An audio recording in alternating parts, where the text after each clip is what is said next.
Live on a Wednesday night at Utah Grizzlies Hockey as Grizz over at Heritage Bank Center to take on the Cincinnati Cyclones here on a Wednesday night.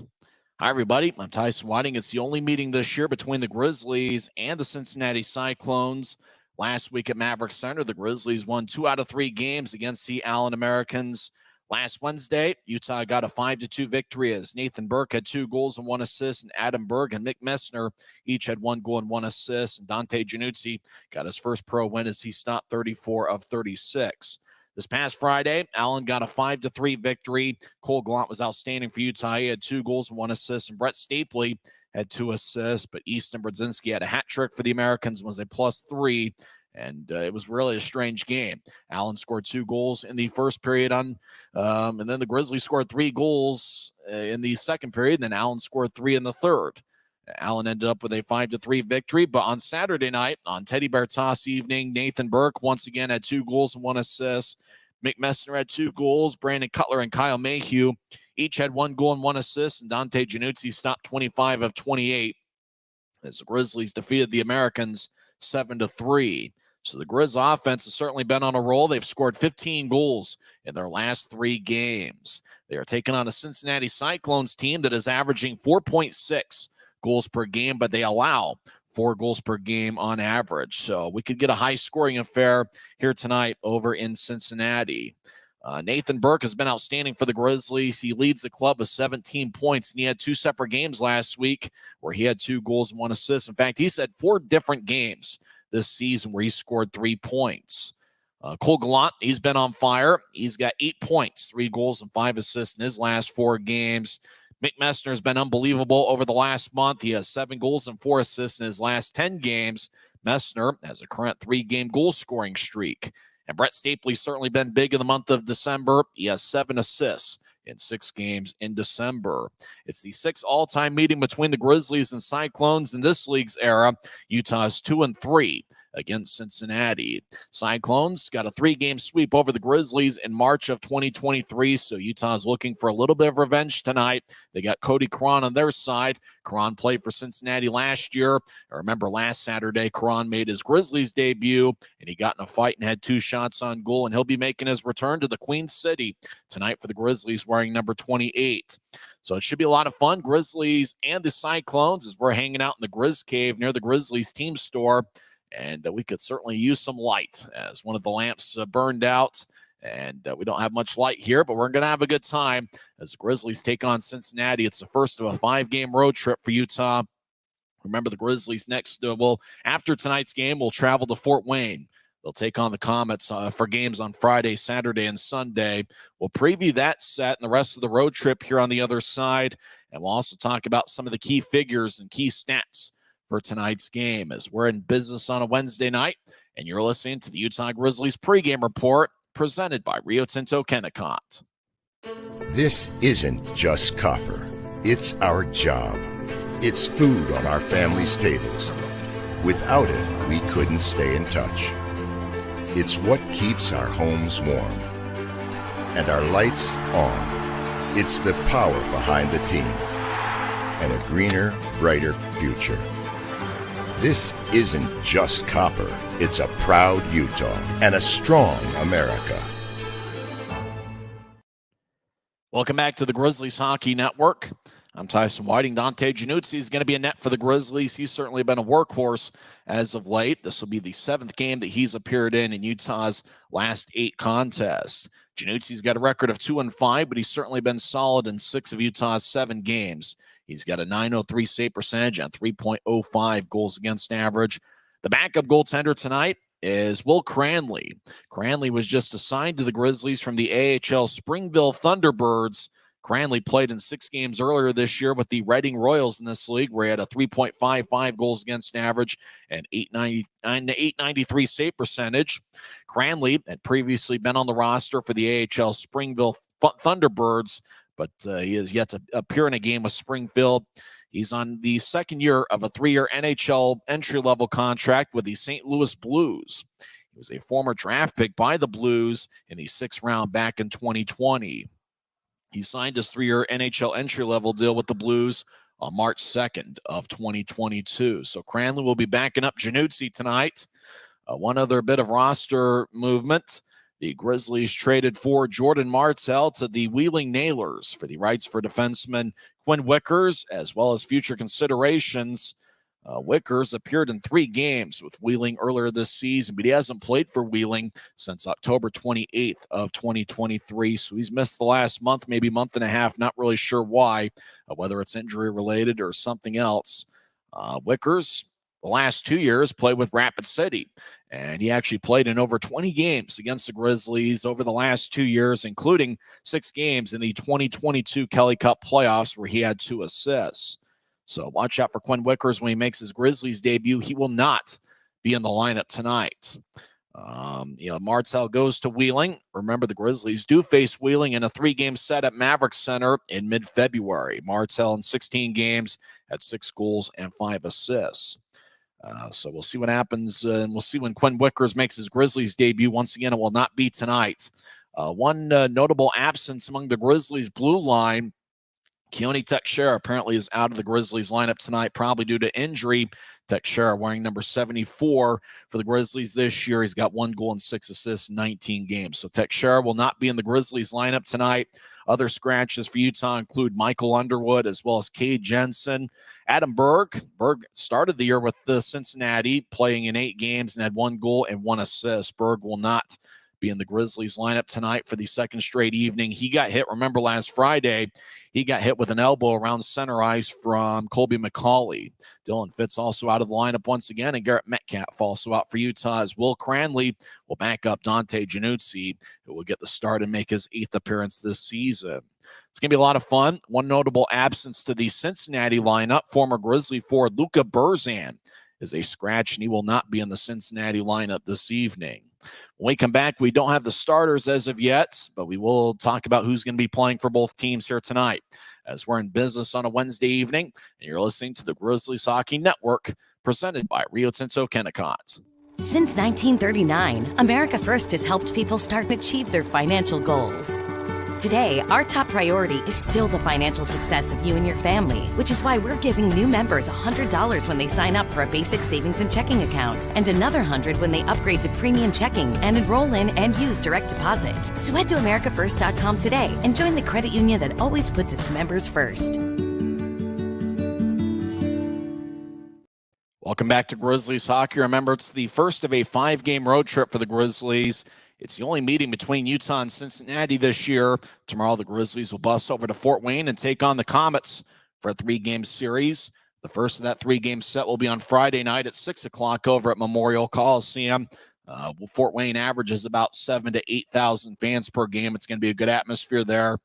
So Friday is going to be a 6 o'clock start. Saturday will be at 5:30 over at Memorial Coliseum. And then Sunday afternoon will be at 3 p.m. So 3 different start times on the weekend against Fort Wayne. Once again, 6 o'clock on Friday, Saturdays at 5:30, and Sunday will be at 3 o'clock, all times in the Mountain Time Zone. Obviously, Fort Wayne over in the Eastern Time Zone, they're kind of late starts, 8 o'clock, 7:30, and then 5 p.m. for the 3-game set. It'll be interesting to see what Cody Cron does in his second game in a Grizzlies uniform. He looked like he is going to be a fan favorite, wearing number 28. He's a physical presence on the ice, and it really felt like it rubbed off on the rest of the team as Utah played outstanding on Saturday night, winning 7-3. Utah's had a pretty interesting home road split, though, as Utah's 8-5 at home, but they're still looking for their first road win of the season. They're 0-6 away from Maverick Center. Cincinnati's kind of had a similar situation. They've been pretty good at home. They've got a record of 7-2-1 over at Heritage Bank Center, but they are just 3-7 on the road. Cincinnati made a bunch of roster moves, but obviously there's a lot of names that are not very familiar to Grizzlies fans, although there are quite a few, maybe a handful of guys that were key players for them last year. They're on the Cincinnati club this season. You look at Jalen Smerek, he's the defenseman to watch out for. He leads the league with 25 assists this year. Smerek has a +9 rating. He is 6 feet and 190 pounds. He's the top defenseman, not only for Cincinnati, he might be the top defenseman in the league. He'll be paired up with Josh Burnside, who's wearing number 25. Ole Julian Bjorgvik Holm is wearing number 47. Reese Harsh is making his Cincinnati debut wearing number 4. Stephen McLean will be paired up with former Grizzly Cole Frazier and Landon Cato. That's the 7 defensemen for the Cyclones. They are rolling with 11 forwards. Their top forward line is Justin Vive. This is his 5th different season as Cincinnati's captain. Remember, Cincinnati did not play in the 2020-21 season. That year he played with Fort Wayne, and Fort Wayne ended up winning the Kelly Cup. So watch out for Vive, who's in his 9th season with the Cyclones and his 5th year as their captain. He has 8 goals and 8 assists and 16 points in 20 games. He's a big guy at 6'6" and 237 pounds. He'll be paired up with Tim Doherty wearing number 19. He has 13 points in 17 games. Zach Andrusiak's a big scorer, 8 goals and 17 assists in 20 games. So he's got 25 points in 20 games. And Andrusiak will be wearing number 8. Last year, Patrick Polino gave the Grizzlies all sorts of fits. He'll be wearing number 27, 9 goals and 12 assists in 20 games. Sahil Panwar will be the second-line center wearing number 62. And Lincoln Griffin, number 24, has 8 points in 8 games. Louis Caparuso is another guy to watch out for. He has 16 points in 18 games. Caparuso will be wearing number 23. Starting lineup for the Grizzlies, as I got a text from Noah Hill. Certainly happy that I got the text from him, as I have yet to get the starting lineups until right now. And we'll give you the Grizzlies lineup when we come back in 30 seconds on the Grizzlies Hockey Network.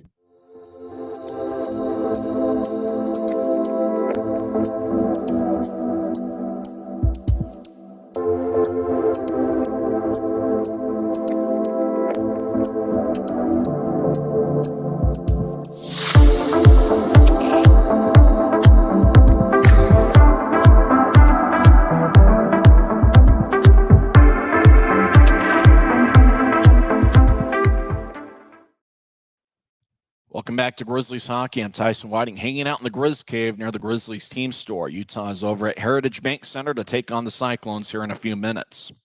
Starting lineup for the Grizzlies, and net's going to be Dante Januzzi. He'll be making his 8th appearance. He's got a record of 2-5 with a 3.05 goals against average and .903 save percentage. Januzzi has won 2 of his last 3 starts. Starting defensive pairing, Brian Yoon, who leads the Grizzlies with a +10 rating. Yoon has 2 goals and 8 assists this year. He's certainly been reliable. He's only had a minus rating in 1 game this season. Watch out for Yoon. He's a +5 in his last 3 games. He'll be wearing number 4 for the Grizzlies. He'll be paired up with Corey Thomas, the big 6'5", 215-pound defenseman. Thomas will be wearing number 44. Starting forwards, Dakota Raby, who had 2 assists on Saturday night. Raby, 1 goal and 6 assists in 16 games. He'll be wearing number 22. He'll be lined up next to Tyler Penner. Penner, the Grizzlies Iron Man, is making his 164th straight regular season appearance for Utah, 188 if you count the playoffs. So Penner is going to be in the starting lineup. He had 1 assist on Saturday. He has 1 goal and 1 assist this year. And Cody Caron makes his return trip to Cincinnati. It could be the Cody Caron revenge game.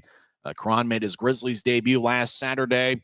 He's got good size at 6'2" and 200 pounds. He's one of the strongest players in the Grizzlies club, and he's certainly somebody that can set a physical tone as he did on Saturday. So watch out for Cody Caron. He'll be wearing number 28. Other forwards for the Grizzlies include that top forward line, which has been powerful for Utah as of late. That includes Nathan Burke, who leads Utah with 17 points. He also leads the Grizz with 9 goals. Cole Gallant has 8 points in his last 4 games. And Brett Stapley, 7 assists in 6 games here in December. Mick Messner's been hot. He's on a line with Brandon Cutler and Patrick's Marcinkiewicz. Marcinkiewicz picked up his first professional point with an assist on Saturday. And the Grizzlies also have Aaron Aragon and Dean Yakura. That's the forwards for the Grizzlies tonight. The starters, once again, are Raby, Penner, and Caron. Brian Yoon and Corey Thomas are the starting defensive pairing. We also see Kyle Mayhew in there, paired up with Josh Wesley. Mayhew leads the Grizzlies defensive unit with 12 points this season in 19 games. Mayhew's got a +5 rating. And remember, he scored the Teddy Bear toss goal last Saturday in the 7-3 victory. Wesley, the Grizzlies captain, has 4 goals and 5 assists in 19 games. We will also see Jacob Semick, the Arizona State product, as well as Jordan Stone. One notable absence, Keone Teixeira is out of the lineup for the first time this year. So Teixeira is out for the first time this season. He played against Cincinnati quite a bit over the last 4 years as a member of the Indy Fuel. Looks like it's going to be a lot of fun tonight. Grizzlies and Cyclones. Looks like one of their mascots is a pig named Pork Chop as they announce their starters. Jalen Smerek is in there. He leads the league with 25 assists this season. Boy, he's been really key to Cincinnati's attack. He'll be wearing number 5. I believe he'll be paired up with Josh Burnside as Fire is coming out there at Heritage Bank Center as they introduce their starters with kind of an old school scoreboard at center ice. Smerek is in there. And I think Josh Burnside is also in the starting lineup. Starting forwards, Justin Vive, Zach Andrusiak, and Tim Doherty. That's the starting forwards. Watch out for Andrusiak. He used to play with Idaho. He's got 25 points in 20 games. Andrusiak, 25 years old, 5'11", 187 pounds. Justin Vive has certainly been a key factor of Cincinnati over the last 9 seasons. It's his 9th year in Cincinnati and 5th as the Cyclones captain. The starting goaltender is Olaf Lindbaum. Lindbaum is currently on an NHL entry-level contract with the New York Rangers. Cincinnati's AHL affiliate is the Hartford Wolfpack, and their NHL affiliate is the New York Rangers. They are led by head coach Jason Payne. His assistant is Chad McLeod. Cincinnati has a record of 10-9-1. And a couple interesting characteristics of their club. One, they've got an outstanding power play, 27.5% on the power play. Grizzlies penalty kill is going to have to come up big tonight as Utah's PK is at an even 75%, which ranks 27th in the league. Utah's power plays come up big as of late. They are 17.2%. So Utah might need to get some power play goals of their own this evening, as Cincinnati has struggled on their penalty kill at just 75%. Grizzlies PK is 73.7%. I originally said 75. Cyclones have played a ton of high-scoring games. They average 4.6 goals per game. They allow 4 per contest. So it's possible we could see a high-scoring game. Could we potentially see overtime tonight? The Grizzlies have yet to play a game past regulation this year. They are the only team that can say that, as every game has ended in regulation with Utah. They've got a record of 8-11 this year, and they're still looking for their first road victory. They're led by third-year head coach Ryan Kanaswich. His assistant is Christian Horn. It's the Grizzlies and Cyclones face off here in a couple minutes over at Heritage Bank Center. I'm hanging out in the Salt Lake Valley, and I am at the mercy of the video feed I'm seeing. So please bear with me, as I won't be able to see all of the details that I need to see in order to make the broadcast work. But we're going to have some fun tonight. First of a 5-game road trip for the Grizzlies. Only time they're going to meet Cincinnati this year. And when we come back, we'll have face-off over in Cincinnati. It's the Grizzlies and the Cyclones coming up next on the Grizzlies Hockey Network. Maverick's new bean-to-cup machines always deliver a freshly ground cup of coffee on demand, so you can enjoy any of our premium roasts at their best, day or night, hot or iced. Enjoy a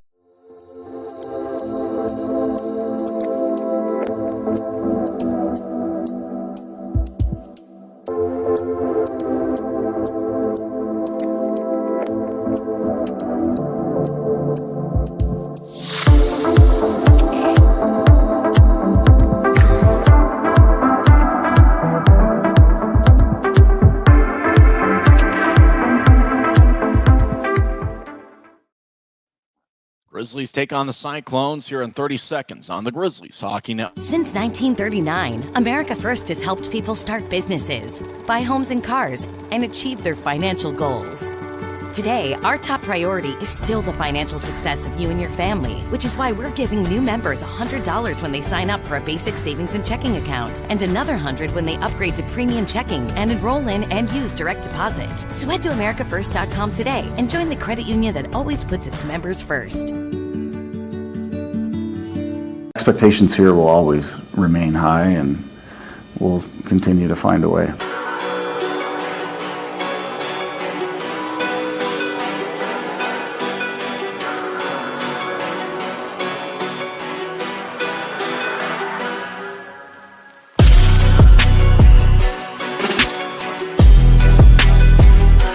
put together. A lot of good games, you know.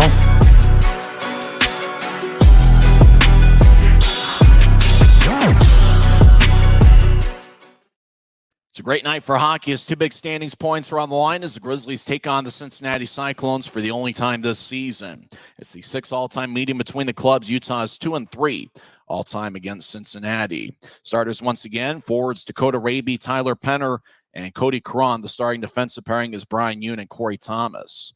The two captains for the ceremonial puck drop, Justin Vine for Cincinnati wearing number 46, and Josh Wesley, the Grizzlies captain, wearing number 20. Utah's wearing a black jersey with white numbers and professional green trim. Cincinnati's wearing a white jersey with, well, just about as I was to describe the jersey, they pulled to a sponsor. So Cincinnati's got a white jersey and I think red numbers in the back, and I think either red or black on the shoulder. It's going to be an interesting one tonight. Seventh road game for the Grizzlies this year, and they're still looking for their first win. Good coaching matchup. Jason Payne for Cincinnati against Ryan Kanasowicz for the Grizzlies. In net for the Cyclones is Olaf Lindbaum. He's got a record of 5-3 with a 3.24 goals against average and .890 save percentage. Dante Januzzi makes his eighth start for the Grizzlies. He's got a record of 2-5. Decent Wednesday night crowd over at Heritage Bank Center. As still waiting for the puck to be dropped. They're at center ice. Tyler Penner will take the draw against number 19, Tim Doherty. Doherty's in his fourth different ECHL team. Penner's got an A on his sweater, as does Cody Cron. Looks like Cron's got an A as well on his black sweater, normally worn by Keone Teixeira. He's out of the lineup. Cincinnati wins the draw. They skate from left to right. They dump it in. Corey Thomas over in the near corner. Battles with the Cyclone. Raby over there as well. Raby gets it. He chips it out to center ice. As the Grizz chip it in, Utah couldn't reach it, and now the Cyclones will fire it back to center ice. Cyclones cross center. They skate from left to right. They enter the zone onside. Smerek slides it across to Andrusiak, who feeds it to the high slot. It's picked off by Utah. Cody Cron moves ahead to Raby. Right wing pass towards Thomas. Goes wide, and icing is on Utah as we get our first whistle 31 seconds into the game. Josh Burnside over there paired up with Jalen Smerek as it's a white jersey, looks like black numbers, red trim, red on the shoulders. There's a lot going on with that jersey. As Reese Harsh makes his Cincinnati debut, he's on the ice right now, 6'4", 201-pound defenseman, 23 years old, out of Grand Prairie, Alberta. Draws in the far circle of the Grizzlies zone. Cincinnati wins the draw as left point, lefty shot, kick save by Januzzi. Penner slides it ahead to Thomas, far side. Thomas carries out to neutral ice. Now he fires it off the far wing boards. It goes wide. Raby skates over there, no icing. Raby behind the net as Grizz skate from right to left. He chips along the far goal line towards the net, looking for Cron, but Cincinnati gets there first. Cyclones moving out to center ice. Patrick Polino gathers at center, and he lifts it in. Puck bounces off the left corner. Wesley throws it behind his back for Mayhew, who chips it to the near side. As Burke loses it, high slot, Grizz move it ahead. Cole Gallant gets back checked as Cincinnati from neutral ice slices it back in. Puck around the boards towards the near side. It goes to Patrick Polino, who was outstanding last year against the Grizzlies in a 3-game set. Over to the near side. Cyclones get it back to the left as Cole Frazier, the former Grizzly, loses it. As he spins around Cole Gallant. Gallant slides it to Stapley. Stapley backhand, forehand shot saved by Lindbaum. Rebound shot to score! Grizzlies get on the board a minute and a half in as I think Cole Gallant got the rebound and put it away. So that forward line that's been outstanding for the Grizzlies gets one on the board a minute 30 into the contest. I think it was Cole Gallant that got the loose change out in front. Unfortunately, they pulled a Rapid City and went to an extreme wide shot as soon as the goal got scored. Stapley went backhand, forehand, took the shot. Lindbaum made a nice kick save. Burke with a chance. And then the third chance was Cole Gallant, who put it away. So all three forwards contributed to Utah's goal, and all three forwards were unbelievable in the last week's series against Allen. So the Grizz have a 1-0 lead. Gallant with the goal, Burke and Stapley with the assists. Cincinnati skates in, right point. They dump it in deep as Leela P, number 28, chases after it. Grizz come back the other way. Marcin Kevics, left wing, moves ahead to Cutler. Cutler skates towards the near corner, slides it in front to Messner. Shot goes wide. Lindbaum protects his net as Messner in the near corner will chip it back towards Marcin Kevics. It's poked away by the Cyclones, who move it out to center. Grizzlies enter from the right side, but they take it away. As puck back at the Utah blue line, Yoon moves out to the center ice logo. Now left wing pass to Messner, chips it off the boards. Chasing after it's Cutler, dropped it off for Marcinkiewicz, who couldn't reach it. Cyclones loft it in the air. Puck rolls towards Januzzi, who taps it to the near corner. Cyclones battle as 2-on-2 in the corner. Puck goes back over to Cincinnati as they bounce it towards the slot. Shot saved by Januzzi. Rebound towards the near side. Cutler moves it ahead. Cyclones gather it, still in their own zone. They throw it behind their back towards number 96, Christian DiGiacinto. As puck goes back to the left side, Cincinnati re-enters. Righty shot, saved by Januzzi. Rebound back behind the net as it's taken by number 26, Nick Isaacson. He feeds it up top. Cyclones left point, shot is blocked. Yakura in the area. Now right side, Cyclones dance around in the circle. They take a lefty shot, saved by Januzzi. That shot was taken by number 26, Isaacson. Isaacson gets his. He skates back into his own zone. Now he reverses back to neutralize. Isaacson, far side, gets to center, and he lofts it in. Wesley chases after. He gets it in the corner, slides it to Dean Yakura. Yakura, far wing pass, goes to center ice, but it's wide of the mark. As it goes back towards Reese Harsh. Harsh moves it ahead. Diagonal pass to the left. Cincinnati enters. They drop it off. Lefty shot, saved by Januzzi. Puck to the near side. Cyclones throw it towards the near goal line. Now they chip it off the boards to the right point. Cyclones take a righty shot, saved by Januzzi. That was taken by Cole Frazier, the former Grizzly. As puck bounced off a Grizzly, goes to the left point. As lifts in the air, bounces in the near point. Grizzlies carry it out of the zone.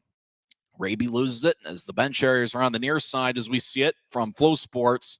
As Utah gets hit, and that's Raby. Cincinnati comes up with a puck. Stephen McLean, number 6. Drives it across. Cyclones Cole Frazier moves it out to the left side at center ice. Cyclones cross the red line. Now they enter the zone. They drop it off for Justin Vive. Left wing, lefty shot goes wide as the puck rolls along the near boards. Nathan Burke carries out to center ice. Utah leads 1-0 4 minutes in.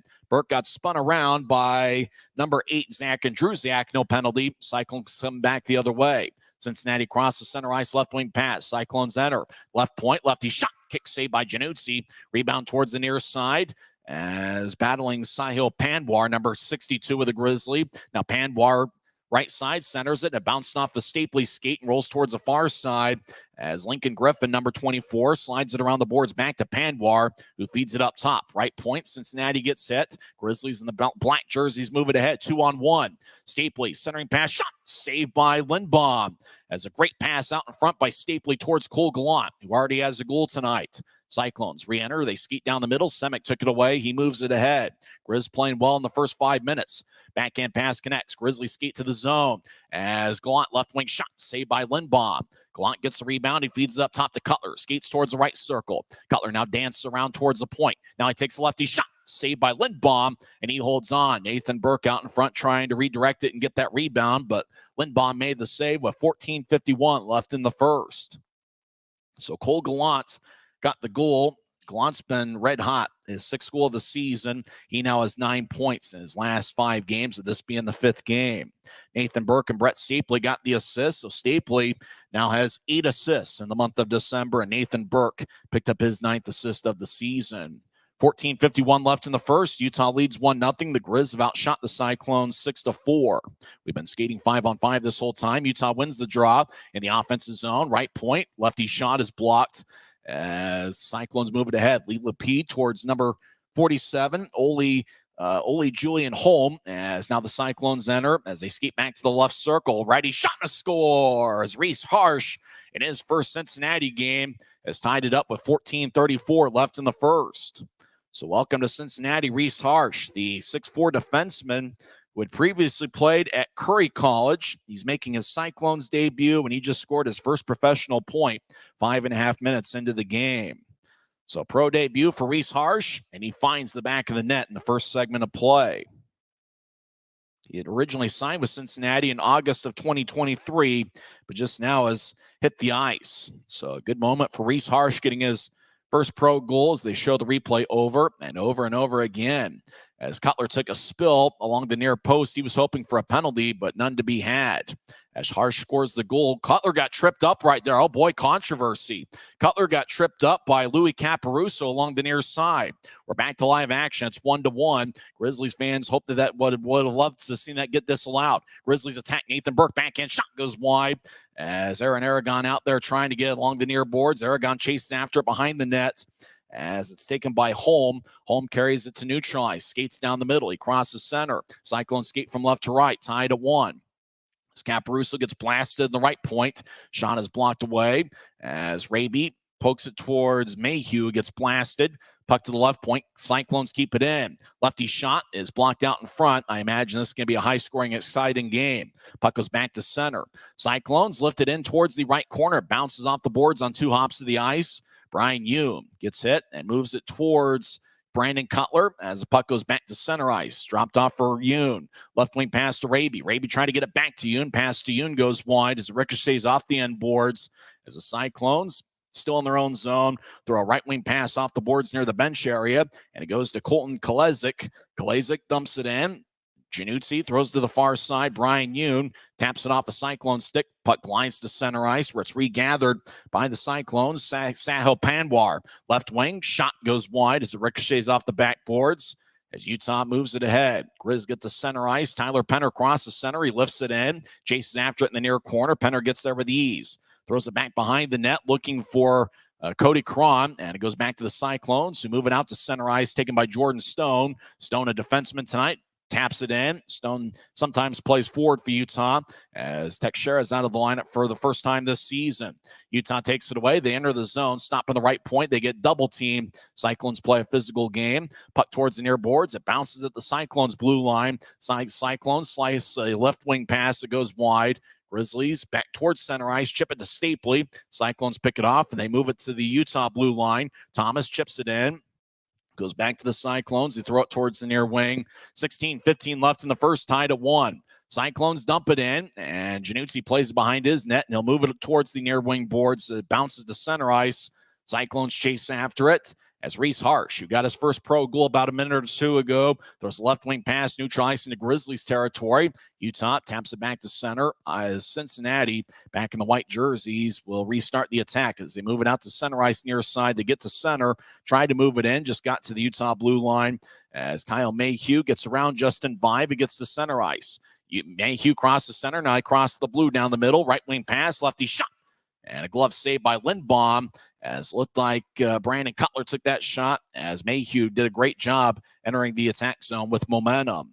11:40 left in the first. Cole Gallant got Utah's goal a minute 30 in, and Reese Harsh answered back, tying it up, scoring from the left point. But Brandon Cutler looked like he got tripped up along the near side before Harsh took the shot. Penalty that could have been called, but we're tied at 1. 11:40 left in the first on the Grizzlies Hockey Network. This isn't just copper. It's our job. It's food on our family's tables. Without it, we couldn't stay in touch. It's what keeps our homes warm and our lights on. It's the power behind the team and a greener, brighter future. This isn't just copper. It's a proud Utah and a strong America. We're tied at 1, 11:40 left in the first period. Cole Gallant scored 130 in with Nathan Burke and Brett Stapley getting the assist. Utah is 6-1 when scoring first this year. Cyclones answered back as Reese Harsh got his first pro goal, and this is pro debut with the assist to Ole Julian Bjorkvik Holm. He's wearing number 47, and the assist also went to Cristiano Di Giacinto. Di Giacinto as his 9th assist of the year. We're back to live action. 11:35 left in the first, tied at 1. Grizzlies wraparound shot, saved by Lindbaum. That was taken by Messner. As puck in the point, Cincinnati gets it. They skate from left to right. They chip it ahead. It bounced off of Messner. It goes back to the Cyclones who enter. They feed it to the high slot. Cutler picks it off and carries out to neutralize. Cyclones take it away. Left point, they skate towards the corner as Wesley delivers a hit. 2-on-2 battle. Now Cincinnati slice it to the right side. Lefty shot goes wide. That was taken by Stephen McLean, number 6, and the puck ricochets out of play with 11:11 left in the first. As we mentioned before, in that Cyclones goal, looked like Cutler was towards the near side, right next to the net. He got tripped up by a Cyclone before the shot was taken. Unfortunately, there was no call. There hasn't been a penalty called so far in this game. Both teams have taken 6 shots. The referee tonight is J.R. Strager. The linesmen are Will Anderson and Quinn Schaefer. 11-11 left in the first. And it looks like it's going to be a fun one here tonight. Cyclones have played a lot of exciting, high-scoring games. They average 4.6 goals per game off the draw. Cyclone shot is blocked. Grizz come back the other way. Burke crosses center. He enters the zone, gets to the right circle, backhands it towards the net. It goes wide. Gallant chips it back to Stapley. Stapley with a point in 11 of his 14 Grizzlies games. Now Gallant behind the net gets double-teamed as he gets pushed by Cole Frazier. As Gallant nudges to Stapley along the near side, he feeds it up top. Cyclones picking off. 1-on-2. Cyclones enter the zone. Caparuso right side gets it poked away. And Nathan Burke trying to clear it out. Frazier drives it back in deep. As behind the net, Yoon throws it to the corner that nobody's in. As Utah hustles after it near side, they move it to Burke. Burke crosses center ice, and he lofts it in towards the far goal line. Lindbaum with an outlet pass. The Cyclones quickly get to neutral ice. They cross center. Now the Cyclones enter the zone. Skate towards the far goal line. Centering pass is chipped away by Thomas. Good job by Thomas poking it towards the blue line. Now the Grizz enter the zone. Trying to get it back to Thomas, who skates down the middle. It goes wide towards the near corner. As Karan gets held up, Cincinnati lifts it over the head of Penner, and chasing after it's Jordan Stone, who skates around Januzzi's net and slides it to the far side. It goes to neutral ice as Cutler bounces it to Penner. Penner moves it ahead for Karan. Karan dumps it in. Raby chases after it. As getting there first is Jalen Smerrick, who leads the league with 25 assists this year. As Cincinnati bounced it out to center ice, Grizzlies reset. As Mayhew chips it ahead towards Cyclones territory, neutral ice. It goes back across center ice towards the Grizzlies net. And now Utah pokes it away, goes back to the Cyclones. They back it out into their own zone. Taking the puck is Josh Burnside, number 25. He moves ahead to Smerrick. Smerrick gains the line, gets around Raby, crosses center, and chips it to the far corner. Wesley chases after it, the Grizzlies captain, but we get a whistle. Let's see, do we have our first penalty of the game? Maybe it's a delayed offside. Skating towards the line is Zach Andrusiak. I'm not really sure why the whistle blew. 9:20 left in the first, tied at 1. And we talked that entire series against Allen about that top forward line, Nathan Burke, Cole Gallant, and Brett Stapley. And it seems like every time they've been on the ice, it's been nothing but scoring chances. So it looks like Ryan Kanaswich has really found a 3-man unit that has really been on point. And you got to fill in Cutler and Raby are due. Drawn the Cyclone zone is won by Cincinnati as they carry it out to center ice. Does Holm. He dumps it in, chasing after it's Andrusiak. He gets hit by Mayhew in the near corner as Wesley chips it ahead. McMessner gathers it. Messner, right wing pass. And Marcin Kevics gets hit big time at the Cincinnati blue line. No penalty. And now we got a fight as looks like Cutler's in a fight with Holm. Holm drags down Cutler, and it was a pretty quick fight. Looked like Holm blasted Marcin Kevics at the blue line of Cincinnati's zone, and Cutler took up for his teammate and fought Holm, the native of Norway, and it was a quick fight, and it looked like Holm dragged Cutler to the ice at the end of it. As 8:58 is left in the first period, tied at 1, Brandon Cutler and Ole Julian Bjorgvik Holm getting a fight. Holm is 6'3", 194 pounds. Cutler is 6'1", 195. It was a pretty quick fight. I don't think either guy was able to get more than 1, maybe 2 punches in. Well, hopefully they'll show us a replay, as looks like both guys will take a seat in the Rogers and Russell Legal Solutions holding cell for 5 minutes. 8:58 left in the first. We're tied at 1. As Marcin Kevics got hit pretty hard. That's probably the hardest he's been hit as a pro. Obviously, it's only his 3rd pro game. 8:58 left in the first. Looks like there's a timeout on the ice. And it looks like their version of Pooch on the Pond is over at Heritage Bank Center. A bunch of dogs in attendance as we're tied at 1, 11 minutes in on the Grizzlies Hockey Network.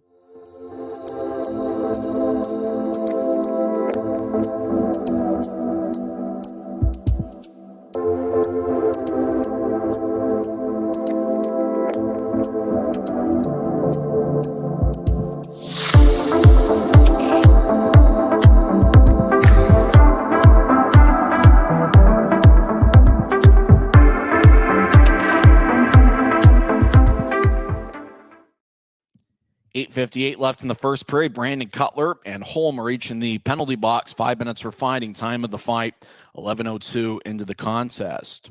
We're tied at 1. Both teams have taken 7 shots for the Grizzlies, and there's 7.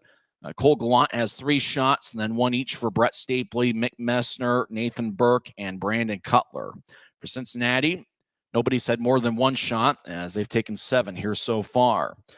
Their top scorers this year, Zach Andrusiak, 25 points in 20 games. Justin Vive, 16 points in 20 games. And Jalen Smerrick has certainly been a great distributor from the blue line. See Cole Frazier on the ice now. He's wearing number 92. Frazier played in 27 games for the Grizzlies back in the 2020-21 season. 27 games. He had 2 goals and 1 assist and 74 penalty minutes. Frazier, a physical player, former draft pick by the Detroit Red Wings. He is 6'3" and 205 pounds. And Andrusiak's out there with Justin Vive. Taking the faceoff is Tim Doherty.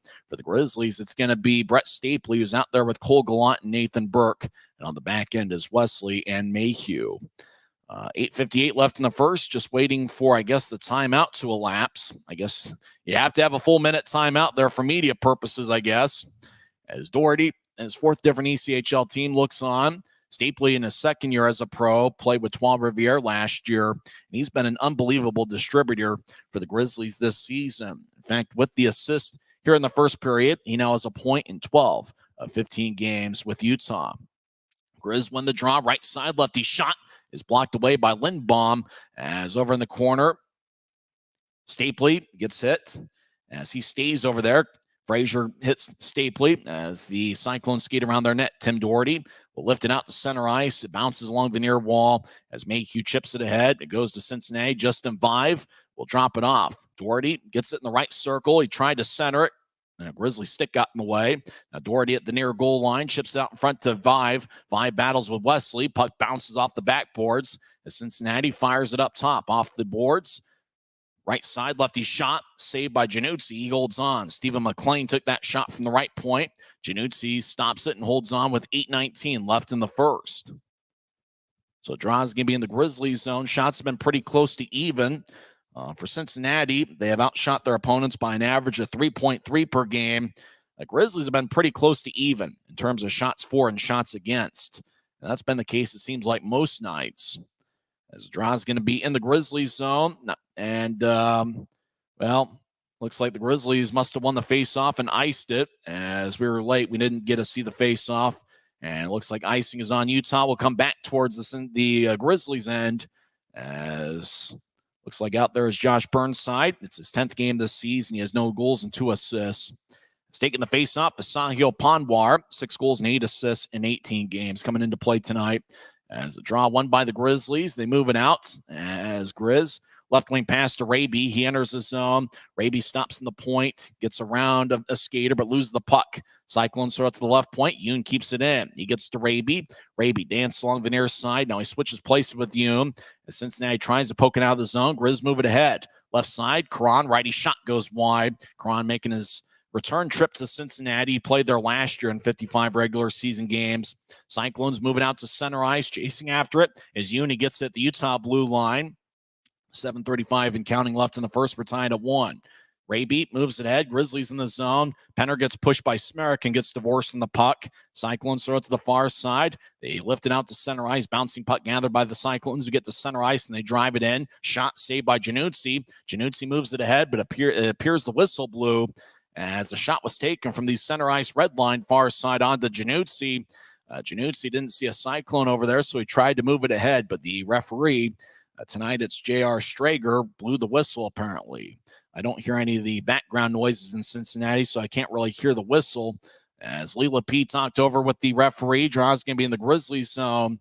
The Cincinnati building looks like it's gone through a little bit of a remodel since the Grizzlies were there in January of 2019. Cyclones win the draw. They throw it to the right side. Righty shot and a kick saved by Januzzi. That was taken by Reese Harsh, who has the lone Cincinnati goal. He's making his pro debut. He scored his first pro goal about 5.5 minutes in. Cyclones throw it back up top. Harsh gets it as Harsh dances around wearing number 4. He's got good size at 6'4". He slides it to the left point and bobbling against McLean. He tried to move it ahead. Aragon and Marcinkiewicz challenges. Marcinkiewicz throws it back to Brian Yoon across to Thomas, back to Stone. who throws it to the far side, and it goes deep in the Cyclone zone. No icing. It got redirected on the way as Lindbaum throws it to the far corner. Now a scrum over beyond Lindbaum's left shoulder, far side, as Grizzlies moving out to the circle. Marcinkiewicz gets the head to Aragon. Shot, save, rebound, shot goes wide by Marcinkiewicz as Messner trying to get it back to Marcinkiewicz. He gets dumped in the corner. Messner gets back to his feet, but the Cyclones get the puck. As Reese Harsh, who's been outstanding in his pro debut, slides to McLean. Stephen McLean, 6'7", 216 pounds, out to center ice. Stapley picks it off. He gets back checked by Tim Doherty. Grizzlies enter. Utah gets to Marcinkiewicz. Left circle, centering pass shot, and pass didn't connect from Marcinkiewicz to Stapley. Now Marcinkiewicz skates to the right side. Cincinnati back checks and takes it away. 2-on-2 Cyclones cross center. They dump it in. As a big hit in the near corner, Wesley battles. Mayhew with the Cyclone. Puck slides back towards the near wing boards. Grizzlies carry it out to center. Utah gets to center ice. Cole Gallant will chip it to his right for Burke. Burke skates around the center ice logo. Now fire right wing pass. Stapley chases after it, but goes to Jalen Smerick, who's got some AHL time with Tucson over a 3-year stretch. He'll backhand it to center ice. Cyclones carry it in. As Andrusiak fakes it to Vive and glides to the corner. Andrusiak towards Vive. It bounced off a Grizzly skate and rolls to the far corner. Puck deep in the Grizzly zone as Cincinnati bounced it off the referee as Doherty was trying to roll it around the wall. Now it goes to the right side, bounced off Andrusiak. He hustles after the backboards to get it. He gets to Vive, who gets held up by Stapley. As Stapley goes down, Vive keeps his feet. Vive's a big guy at 6'6". As Stapley gets pushed by Vibe, Vibe gets the puck. He skates around Utah's net, looking for the wraparound. Grizzlies do a good job cutting him off. Frazier, near side, gets to Andrusiak. Burke took it away. Burke gets tripped up by Andrusiak. Once again, no call. So it looks like the officials are letting him play tonight. As Cincinnati enters, Smerick left side. Shot, kick save by Januzzi. Rebound to the near side goes Cincinnati. Cyclones feed it up top. Left wing, lefty shot. Glove saved by Januzzi. He holds on with 4:40 left in the first period. We're tied at 1. Cole Gallant scored 1:30 in, and a little bit more than 5 minutes in, the Cyclones answered. Reese Harsh scored from the left side to get his first pro goal. We're back in 1 minute on the Grizzlies Hockey Network. This isn't just copper. It's our job. It's food on our family's tables. Without it, we couldn't stay in touch. It's what keeps our homes warm and our lights on. It's the power behind the team and a greener, brighter future. This isn't just copper. It's a proud Utah and a strong America. Tied at 1, 4:40 left in the first. We're back after this.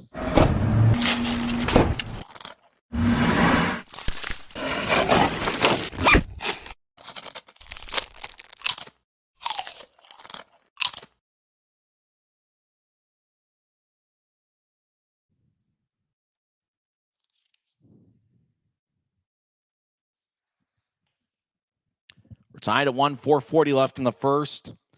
Reese Harsh, in his 15th game with Cincinnati, got his first goal. As there's 4:40 left in the first. Skyline Chili. Looks like I would have loved to add Skyline Chili earlier today. It's certainly interesting to see if it's worth the hype. I've heard some response both ways. Penner will take the draw against Sahil Panwar. 4:40 left in the first. Grizzlies 8-11 this year. Cyclones are 10-9-1. Panwar's kicked out of the circle and taking the draw is Patrick Polino, 5'9", 172 pounds. He's got 21 points in 20 games.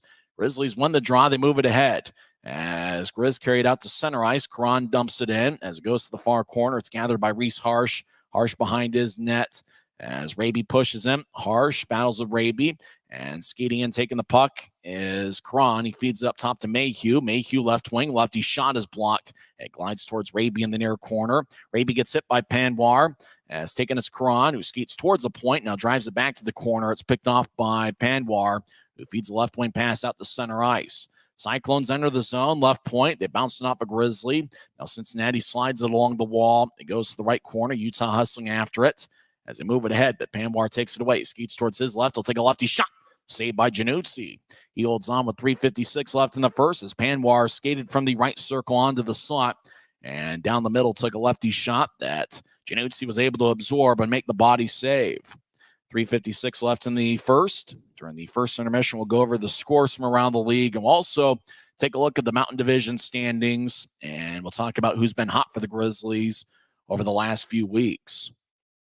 Utah scored 15 goals in 3 home games last week against Allen. They've already got one tonight, scored by Cole Gallant, 1:30 in. As a draw, back to the far side, as Caparuso will take it against Brandon Cutler. Cutler's certainly been due for Utah. As a draw, won by Cincinnati. Lefty shot is blocked, as that shot was taken by Holm, number 47. Holm out of the box. He fought Brandon Cutler earlier in the period. As Cutler, right wing pass to Aragon, who chips it in. Cutler chases after it.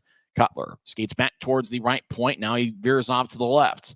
As Cutler fires towards the net, it gets kicked away. Cutler chases after it in the near corner as he collides with the Cyclone. As Nick Isaacson battles, puck goes back to the left side. It exits the zone as Thomas had to corral the bouncing puck. Yoon throws it back in. Grizzlies retreat defensively as Lindbaum drops it off. As behind the net, the Cyclones start the attack from left to right. Cincinnati advances it out to the Grizzlies territory. And it looks like it deflects out of play as we get a whistle with 3:11 left in the first. Only meeting between the Grizzlies and Cyclones, 6th time they've met in this league's era. Cincinnati obviously had a team in the AHL and back in the old IHL days, although I think they went by different names back then. Neutralized draw, Doherty will take it against Brett Stapley. As the draw won by the Grizzlies, I imagine the same feed we're watching is the same one you'd see on the Jumbotron in the arena. Grizzlies center ice dump it in. Stapley, far corner, gets back checked. Cyclones slide it towards the point. Cincinnati moved it out towards center ice. Now the Grizzlies fire towards the net. Losing a stick in a battle is Cole Frazier. As Stapley pushes him, puck goes to 5, who will lug it out to center ice. And Andrusiak back to 5. Who carries it into the zone, trying to get it back to Andrusiak. Semick poked it away. Now the Grizz cross center, they enter. As Utah skates towards the middle, right wing pass. Now trying to get it back to Stapley, who gets back checked and lost the puck as he couldn't get a one-timer off. Cyclones 2-on-3 cross center, and Andrusiak enters. He gets pushed by 2 Grizzlies as they get it back to the corner for Doherty. Doherty near corner back to Andrusiak. He couldn't handle the centering feed. As the Grizzlies will bounce it off a Cyclone stick. Cyclones still keep it in as they drive it to the near corner. Cincinnati spins along towards the far side. Penner delivers a hit in the corner as Yoon battles. Yoon gets the puck as Cincinnati retreats defensively. About 2 minutes left in the first. We're tied at 1. Yoon with a right wing pass to Penner, who carry it across the center ice, and he fires it towards the left corner. Raby chases after it. Smerrick behind the net, bounced off of Penner. Now Penner and Smerrick battle. Penner chips it to the right point. Grizzlies get it. Righty shot. Goes wide, puck lines along the near boards as Mayhew moves it back deep as Raby around the net. He's to the right side, throws it behind his back to Cron. Cron was a fan favorite for Cincinnati last year. Back up top for Wesley. Righty shot goes wide as it ricochets off the backboard. Cincinnati around to Smerrick behind the net. Raby skates after him. Smerrick throws to neutral ice, bouncing puck to the center ice logo. Mayhew chips it across to Penner, who ricochets it off the far boards. Would have been a delayed offside, so Utah lets Cincinnati touch it up as they slice it back to center ice. As the Cyclones enter from the left, 1:15 left in the first. They drop it off in the far corner. Lefty shot goes wide. Cincinnati hustles after it. They get it to the near side. Panwar, right point, lefty shot, saved by Januzzi. Rebound gets kicked to the near boards. As Cyclones roll it back around the wall as they chase after it in the corner. As number 74, I can't even tell who 74 is out there for them. As Lincoln Griffin, number 24, feeds it up top. Lefty shot ricochets off the backboard. Mayhew gets the rebound. He battles in the far corner. Now it slices to Josh Wesley, who skates down the middle. Left wing pass to Messner across the center ice with speed. Messner chips it in and chases after it. Messner around the boards. He gets pushed by Reese Harsh as the puck lines back to the far side as it's taken by Patrick Polino. He gets hit by Stone. Polino goes down. Make that Cutler. Cutler over there as he tried to nudge it back up top. Cyclones took it away. 24 seconds left in the period. Polino crosses center. He dumps it in. Polino gets hit by Thomas. Puck back to Lee Lapide, who's over on the far side. Lapide fires it towards the net. Januzzi kicks it back to the far corner. Marcin Kevics gets it. 10 seconds left in the period as he just dances around the far corner. He's got good speed. He'll throw it to Thomas on the near side. Thomas diagonal pass to the right to center ice. Grizzlies chip it in, and that will do it for 20 minutes over at Heritage Bank Center as Cole Gallant scored 1:30 in. And Reese Harsh answered back about 5:18. And a little bit of controversy from the Grizzlies side, as it looked like Brandon Cutler got tripped up around the Grizzlies net before the shot was taken, but the goal counted as Reese Harsh gets his first of the year as he's making his Cyclone season debut. When we come back, we will recap the first 20 minutes of play, and we will also go over some scores from around the world of sports. After one period over at Heritage Bank Center, it's the Grizzlies 1 and the Cyclones 1. We're back in 2 minutes on the Grizzlies Hockey Network. When you pay with the Nitro card at Maverick, you always save 10 cents or more on fuel every gallon, every day. And you could save a whole lot more thanks to Nitro Best Price. Pick up a Nitro card and upgrade your adventure. This isn't just copper. It's our job.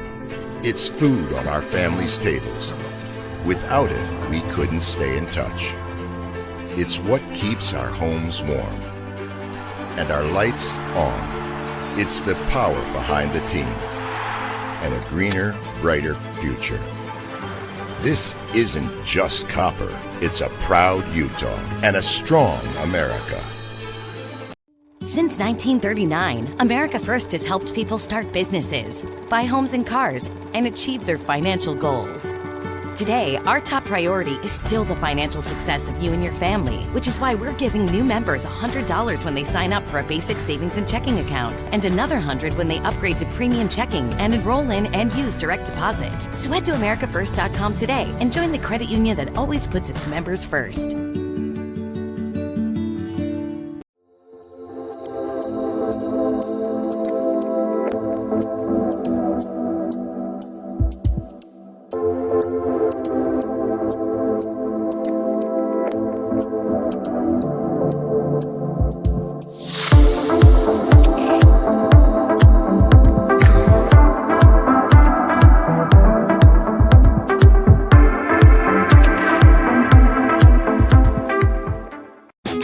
Maverick's new bean-to-cup machines always deliver a freshly ground cup of coffee on demand, so you can enjoy any of our premium roasts at their best, day or night, hot or iced.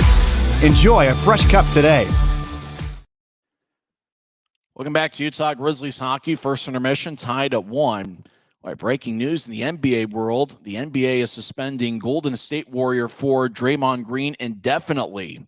He kind of swung around and hit Yusuf Nurkic in the head and got ejected from the game. And Draymond Green has been suspended indefinitely by the NBA. So it looks like Draymond Green is going to probably have to go to counseling and I guess try to control his temper a little bit. Draymond Green suspended indefinitely by the NBA.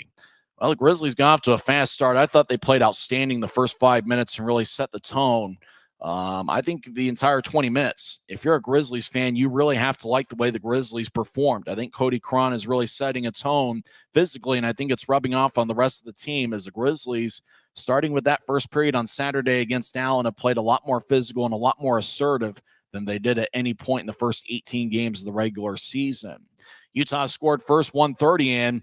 Well, it was an interesting odd man break, maybe a 3-on-2. Stapley skated down the middle, took the first shot, and then Burke had a second look, and that was blocked by Lindbaum. And then Gallant came in with the third shot and fired it past the Cincinnati goal line as Cole Gallant gets his 6th of the year. And we mentioned Gallant had 8 points in 4 games entering tonight. And so you're talking about over the last 5 games, with this being the 5th game, he has 4 goals and 5 assists. I think we all knew Cole Gallant, once he got his feet wet a little bit, the first full season pro out of Western Michigan University. I mean, it's been amazing, the chemistry over the last 3+ games that Nathan Burke, Brett Stapley, and Cole Gallant have put together. And it's no coincidence that each of the 3 forwards combined for Utah's first goal. Burke leads the team with 18 points now, 9 goals and 9 assists. And Brett Stapley's just been an assist machine. What can you say about him? This is his 7th game in the month of December, and he's already picked up his 8th assist in the month. And you talk about Stapley, he's got a point in 12 of his 15 games with Utah. And with this being the 15th game, he now has an assist in 11 of 15 games. Now, I know there's a lot of numbers in there. The basic story is Brett Stapley is just picking up 1 assist after another, and it's been unbelievable what he's been able to do. And you pair Stapley up with a couple guys who can put the puck in the back of the net, like Cole Gallant and Nathan Burke, and you got a recipe for success. Cincinnati answered, and here's really an interesting dilemma or an interesting question. Reese Harsh, he's playing his first game with Cincinnati. I think they just signed him today.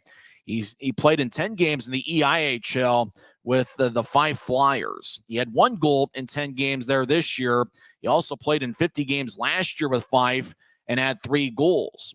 Now, if you count North America, you count, either the NHL, AHL, or ECHL, this will be his first goal. He went goalless in 12 pro games before that in North America, 5 games in the 21-22 season with the AHL's Abbotsford Canucks, where he possibly was a teammate with Brandon Cutler that season. He also played in 7 games with the Toledo Walleye and had 3 assists but didn't score a goal. So here's the question. Did he score his first pro goal or not? If you just count professional hockey as being the NHL, AHL, ECHL, you bet save that puck. If not, if you count the IAHL, the EIHL as a pro league, and you count the goals he scored in 5 as being his first 4 pro goals, I guess it's just his first in the ECHL. That's kind of an interesting question. Did Reese Harsh score his first pro goal? Hard to really say. I mean, I guess you call it pro hockey over in the EIHL. You see a lot of guys from the ECHL play in that league. So Harsh gets his first ECHL goal, his first North American goal, either NHL, AHL, or ECHL. But if you count the EIHL, it wasn't necessarily his first pro goal. I said before that was his pro debut. I was actually looking at somebody else who's a scratch with Cincinnati and their bio, as Harsh just signed today with Cincinnati. And in his Cyclones debut, got Cincinnati on the board, 5-18 in with Holm and DiGiacinto. DiGiacinto will have a spelling bee on that during the second intermission. The goal was scored 5:26 into the game, but not without some controversy among Grizzlies fans' eyes, as Brandon Cutler was towards the near side right next to the net. Well, Cutler got tripped up and fell down. I think it was Louis Caparuso that tripped him up, and that came before the shot was taken. Didn't look like Cutler flopped either. It looked like he got tripped up by the stick of Caparuso. A call could have been made, I guess, but none was. It looks like the official tonight, it's J.R. Strager, looks like he's really letting him play, as there was a couple other trips that I thought could have been called and weren't. So that might just be how tonight's game's going to go. I thought there was one other point when Nathan Burke got tripped up, but a call wasn't made. So I guess it just is what it is, but kind of an unlucky break for the Grizzlies, as remember, in the first 6 road games of the year, the Grizzlies have had 5 goals disallowed, including, one where it looked like Jacob Semick had scored his first pro goal on December 1st against Allen and was wiped off by an interference minor. A similar call could have been made here, but it wasn't, and the Cyclones tied it up at 1. And that's where we stand now. Cincinnati I'd say the Cyclones, they took a ton of shots in the final 6 minutes of the first period. They ended the first out shooting the Grizzlies 16-9. A lot of guys had 2 shots, including the goal scorer Reese Harsh. Jalen Smerrick also had 2 shots, and that's the same case with Lee Lapide, Justin Vibe, and Sahil Panwar. And then a few other Cyclones with 1 shot through 1 period. For the Grizzlies, they had 9 shots. Cole Gallant with 3, Nathan Burke with 2, Stapley, Messner, Aragon, and Cutler each had 1 shot. Dante Januzzi saved 15 of 16, while Olaf Lindbaum, who's in the second year of an NHL entry-level deal with the New York Rangers, he stopped 8 of 9. Lindbaum, 23 years old, 6'1", and 186 pounds, out of Sweden. So we'll see how the second 20 minutes turn out here later on over at Heritage Bank Center, as we're hanging out at the Grizz Cave. I would call it the Bear Cave, but I think that's what they got over in the 4th floor at Maverick Center. So Grizz Cave it is, as we're hanging out in a very dark Maverick Center tonight, tied at 1. Other scores in the league. Looks like Rapid City and Idaho will do battle at 7:10, as that game will take place in less than an hour over at Idaho Central Arena. Steelheads are 17-4-0-1 this year. Rapid City is 9-11-1. Halfway through the first period, Kansas City leads Allen 1-0. Kansas City's got a 16-6-1 record, and they've gotten a ton of help from their affiliate, who is the Seattle Kraken. Allen is 7-13-1. We saw them at Maverick Center last week, where Utah won 2 out of 3 games. 4 minutes left in the second period. Greenville leads Atlanta 2-0. Halfway through, Norfolk and Trois-Rivières are tied at 2. A late second period, Newfoundland has a 2-1 lead over Adirondack. That game played at Cool Insuring Arena, and the Growlers have a 2-1 lead over the Adirondack Thunder. NBA news, Draymond Green was given an indefinite suspension by the NBA. At 7 o'clock downtown, the Knicks are at the Utah Jazz. Jazz are 7-16 this year. The Knicks are 13-9. In the NHL, the Grizzlies NHL affiliate, the Colorado Avalanche, they host the Buffalo Sabres at 8 o'clock. That game's going to be played on TNT. Hopefully it's not blacked out for those in the Salt Lake market. First intermission over on TNT, national TV. The Bruins have a 1-0 lead over the New Jersey Devils. Bruins have been strong to start the year. They are 18-5-3. First intermission, no score between the Ducks and Islanders. Halfway through the second period, Montreal has a 3-2 lead over Pittsburgh. And at 8:30, Winnipeg is at the LA Kings. The Cincinnati Cyclones NHL affiliate is the New York Rangers, but the Rangers are off tonight. When we come back, we'll talk some hockey as we're tied at 1 between the Grizzlies and Cyclones. We'll talk about who's been hot for the Grizzlies over the last few weeks. And hint, it might be the 3 forwards that combined for Utah's first period goal. This is the Grizzlies Hockey Network. We're tied at 1 over at Heritage Bank Center. This isn't just copper. It's our job. It's food on our family's tables. Without it, we couldn't stay in touch. It's what keeps our homes warm and our lights on. It's the power behind the team and a greener, brighter future. This isn't just copper. It's a proud Utah and a strong America. When you pay with the Nitro card at Maverick, you always save 10 cents or more on fuel every gallon, every day. And you could save a whole lot more thanks to Nitro Best Price. Pick up a Nitro card and upgrade your Adventure Club account today. Welcome back to Utah Grizzlies Hockey. It seems like we've been talking about that forward combination of Nathan Burke, Brett Stapley, and Cole Gallant over and over again. Mick Messner had a pretty active first period. Messner in his last 10 games has 7 goals and 4 assists, and really started when he scored that goal against Iowa for his first as a pro on November 18th, and he's been on a tear ever since.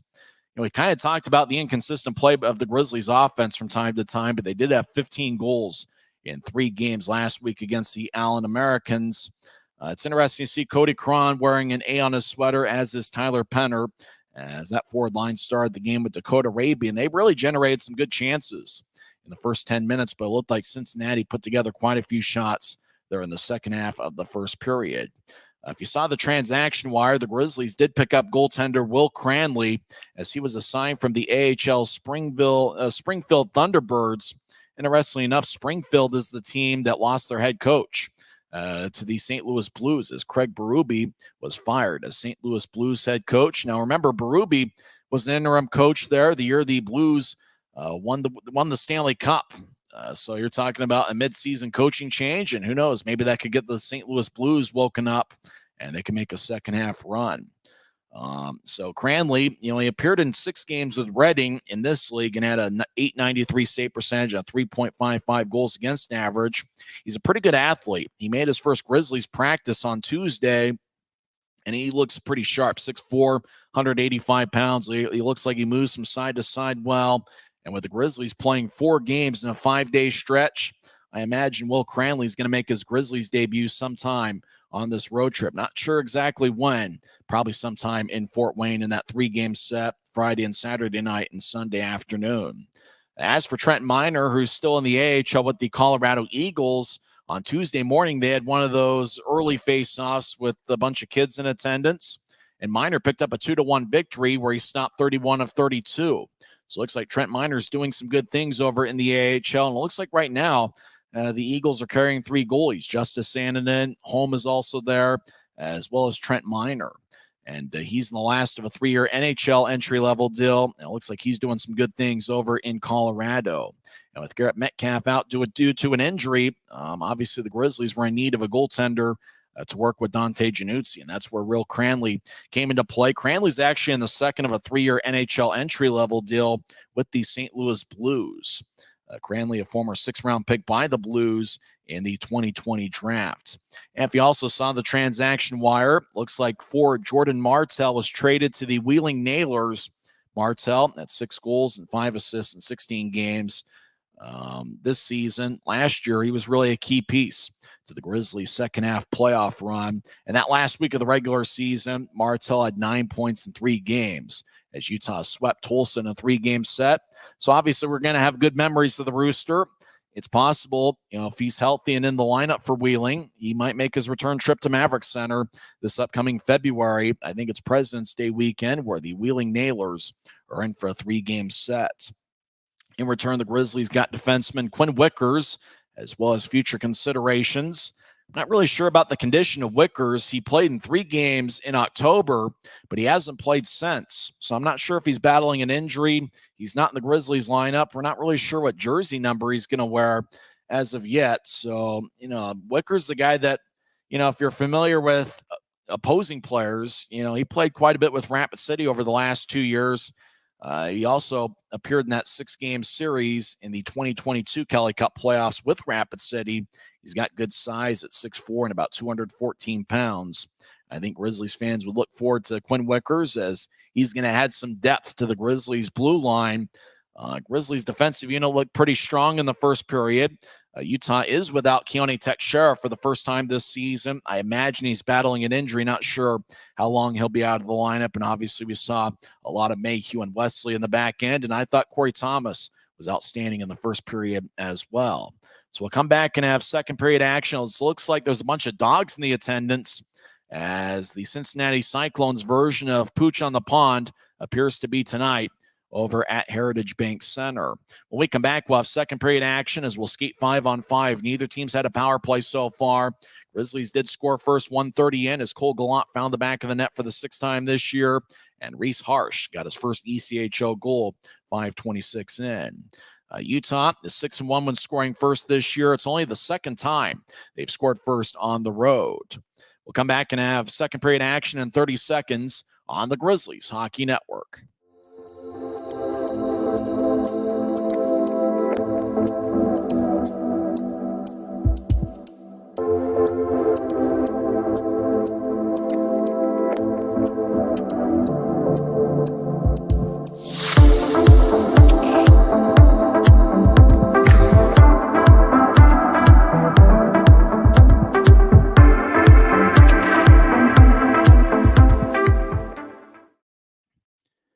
We're about set for second period action. It's the Grizzlies and Cyclones.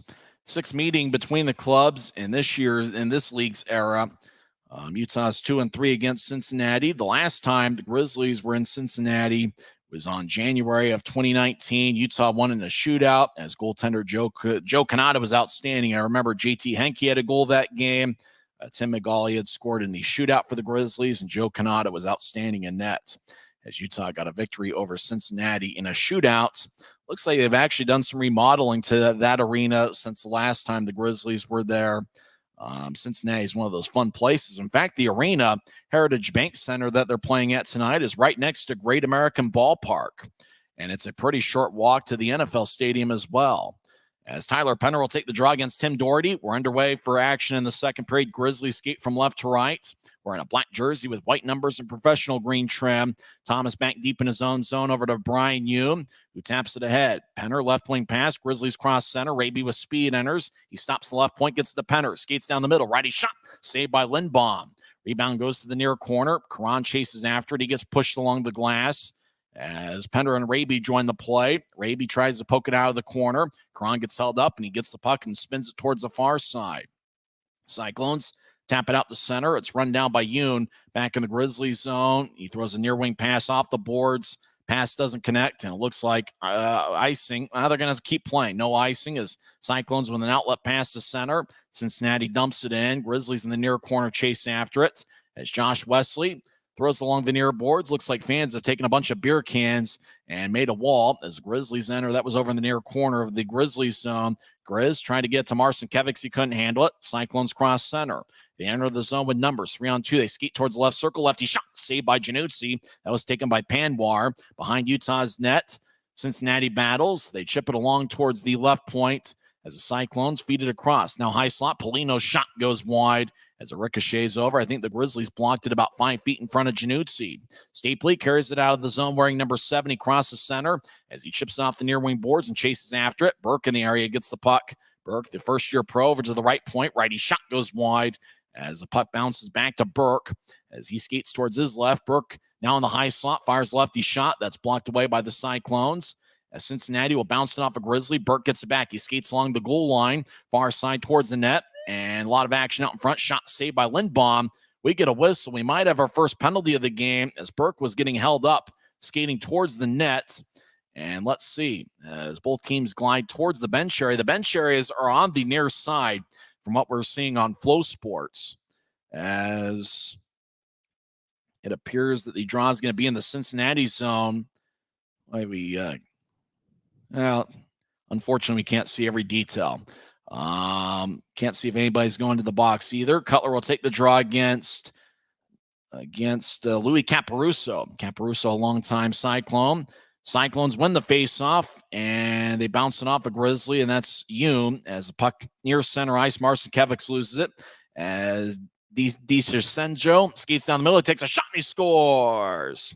Cristiano DiGiacinto gives the Cyclones a 2-1 lead as he gets his 3rd goal of the season as he just skated down the middle and got it past Januzzi. 17:58 left in the second. So the Cyclones have scored 2 unanswered here early in the second period. And hang with me as I'm just at the mercy of this video feed I'm seeing. DiGiacinto making his 15th appearance this season, 5'11", 186 pounds. As he just fired it past Januzzi as it went high on him. As it looked like it went over his slow motion replay right shoulder. As Cincinnati has a 2-1 lead 2 minutes into the second. Cyclones must have won the faceoff. They re-enter. DiGiacinto throws to the left circle. Cyclones skating. Caparuso shot saved by Januzzi. Grizzlies moving out to center. Cyclones get the bouncing puck. They ricochet off the far boards. Try to dump it in deep. Grizz make a big hit. Mayhew over to Wesley deep in the Grizzlies zone. He taps it off the near glass. Cyclones leap in the air to keep it in. And that's DiGiacinto, the goal scorer. He throws it back behind his back towards the near circle. They feed it up top. Smerek takes a lefty shot and it's blocked. It goes back to Smerek. Skates down towards his right. Takes a lefty shot. Saved by Januzzi. He holds on with 17:22 left in the second. Smerek's the guy to watch out for in terms of his passing ability, but he does have a lot of goal-scoring skill as well. He already has 6 goals in 20 games this season. There's a lot of dogs in attendance. It looks like 2 dogs sniffing each other. One bigger dog after another one. As Penner will take the draw against Tim Doherty. It's Doherty's 4th different team in the ECHL as Cincinnati wins the faceoff, and Druziak gets hit along the near glass by Penner. Puck rolls behind Utah's net. Stone battles. Raby chips it to the far side. Off the board, Cincinnati gets it. They feed it back up top. Cyclones around the net, and as Doherty back towards the far side gets to the far circle. Shot saved by Januzzi. That last shot was taken by Andrusiak, the former Stillhead. Left wing pass towards Smerek as they chip it ahead towards the corner. McLean in the area. Puck back to the far side as Cincinnati moves to the circle. Doherty loses it. Grizz moving out to the right side for Cron, who crosses center ice. Cron in his 2nd game with Utah makes a return trip to Cincinnati. Raby throws it off the backboards. Cyclones near side. We'll move it out to center. Grizz do a good job cutting off the Cyclones' pursuit. Grizz cross center left side, and they bounce into the near corner on 2 hops in the ice. Grizz skate from left to right here in the second period. As Stapley behind his back gets it off the boards. He skates towards the point. Stapley drops it off for Thomas. Thomas right wing, lefty shot. Bounces wide, and Stapley skates over towards it. Stapley chips up top for Thomas. Thomas left point, fires towards the net, and it's blocked away. It goes to center ice, and Stapley gets it. Boy, Stapley did a great job getting back defensively, anticipating the blocked shot. Outlet pass off a Cyclone stick and glides towards Lindbaum, who fires it off the far wing boards. Action in the Cincinnati zone. Gallant tried to center it to Stapley, and it's picked off by Reese Harsh, who's played a good game. Harsh moves it ahead As the Cyclones enter the zone from the left side, Patrick Polino centers it to Panwar. Shot saved by Januzzi. As behind the net, Panwar loses it. Stapley in the area, and it goes to Josh Wesley. Wesley, the Grizzlies captain, will carry it towards neutral ice. He'll advance it to Gallant. Gallant enters. He skates towards the near corner, gets held up. Burke back to the point, gets poked away. Grizzlies gather it. Cutler skates towards the near side, stops, blows a tire. Cyclones over in the corner. Gallant took it away from them. Now they get back to the far side. Grizz over to Wesley just outside the left circle. Wesley gets it poked away as a bouncing puck. Burke gathers it. Burke around the net towards Gallant. Gallant, far side, chips up top for Semick. Jacob Semick fires towards the net. I got redirected and goes wide as Cyclones near corner gets hit by Cutler as the Grizzlies changed up the forward lines a little bit as Stapley was on another line. As Messner now on the ice as well as Marcin Kevics. Marcin Kevics gets to the right circle for Cutler. He'll take a lefty shot, and it's blocked by number 4, Reese Harsh. Boy, Harsh has been outstanding in his Cyclones debut tonight. Cincinnati gets to the near side as Holm moves it out to center. Now the Cyclones enter. Panwar skates towards his right as he gets poked away by Semick. Panwar centers it, and the Grizzlies, good poke check by Brandon Cutler, and make that Jordan Stone. As the Cyclones have it back in their own end, skating from right to left. About 5.5 minutes into the second. Cyclones skate in the zone near circle as they get challenged by Stone. Now Cincinnati chips over to the right side. Righty shot, saved by Januzzi. Cyclones far side, look to center to Caparuso, and a bounced off a Grizzlies skate. Penner moves out to center ice and chases after it. Cyclones get there first.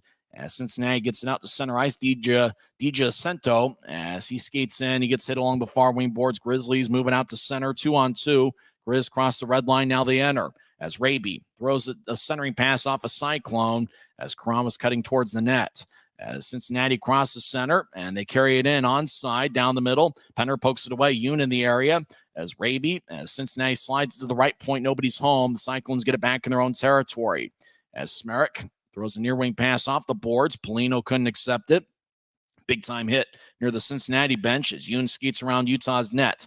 Left wing pass. Grizz cross center. Raby gets tripped up but keeps going. He'll get it to Cron. Left side. Cron bounced it off a Cyclone. Cincinnati deep in their own zone. Chips to the near corner. Cyclones moving out to center. They've got good speed. Polino skates down to the left side. He enters the zone. Stops before he gets to the corner. Feeds it off the far wing boards. Cyclones right point. Cycle the puck to the near corner. Cincinnati. Stapley is shadowing Polino. Polino skates towards the far side behind Utah's net. Now he feeds a backhand pass to the right point. Cyclones back towards the corner. It kicks off a Stapley. Stapley moves it out to center ice. Stapley chases after it. He gets held up. Officials will let them play. Very few penalties. As Cincinnati gets the puck, as Stapley got held up. As Grizzlies want a penalty, none to be had. Cyclones skate in, right circle. They'll take a righty shot that goes wide. Januzzi might have gotten a piece of it as it goes out of play with 12:43 left in the second. Cincinnati leads 2-1 with 12:43 left in the second on the Grizzlies Hockey Network. This isn't just copper. It's our job. It's food on our family's tables. Without it, we couldn't stay in touch. It's what keeps our homes warm and our lights on. It's the power behind the team and a greener, brighter future.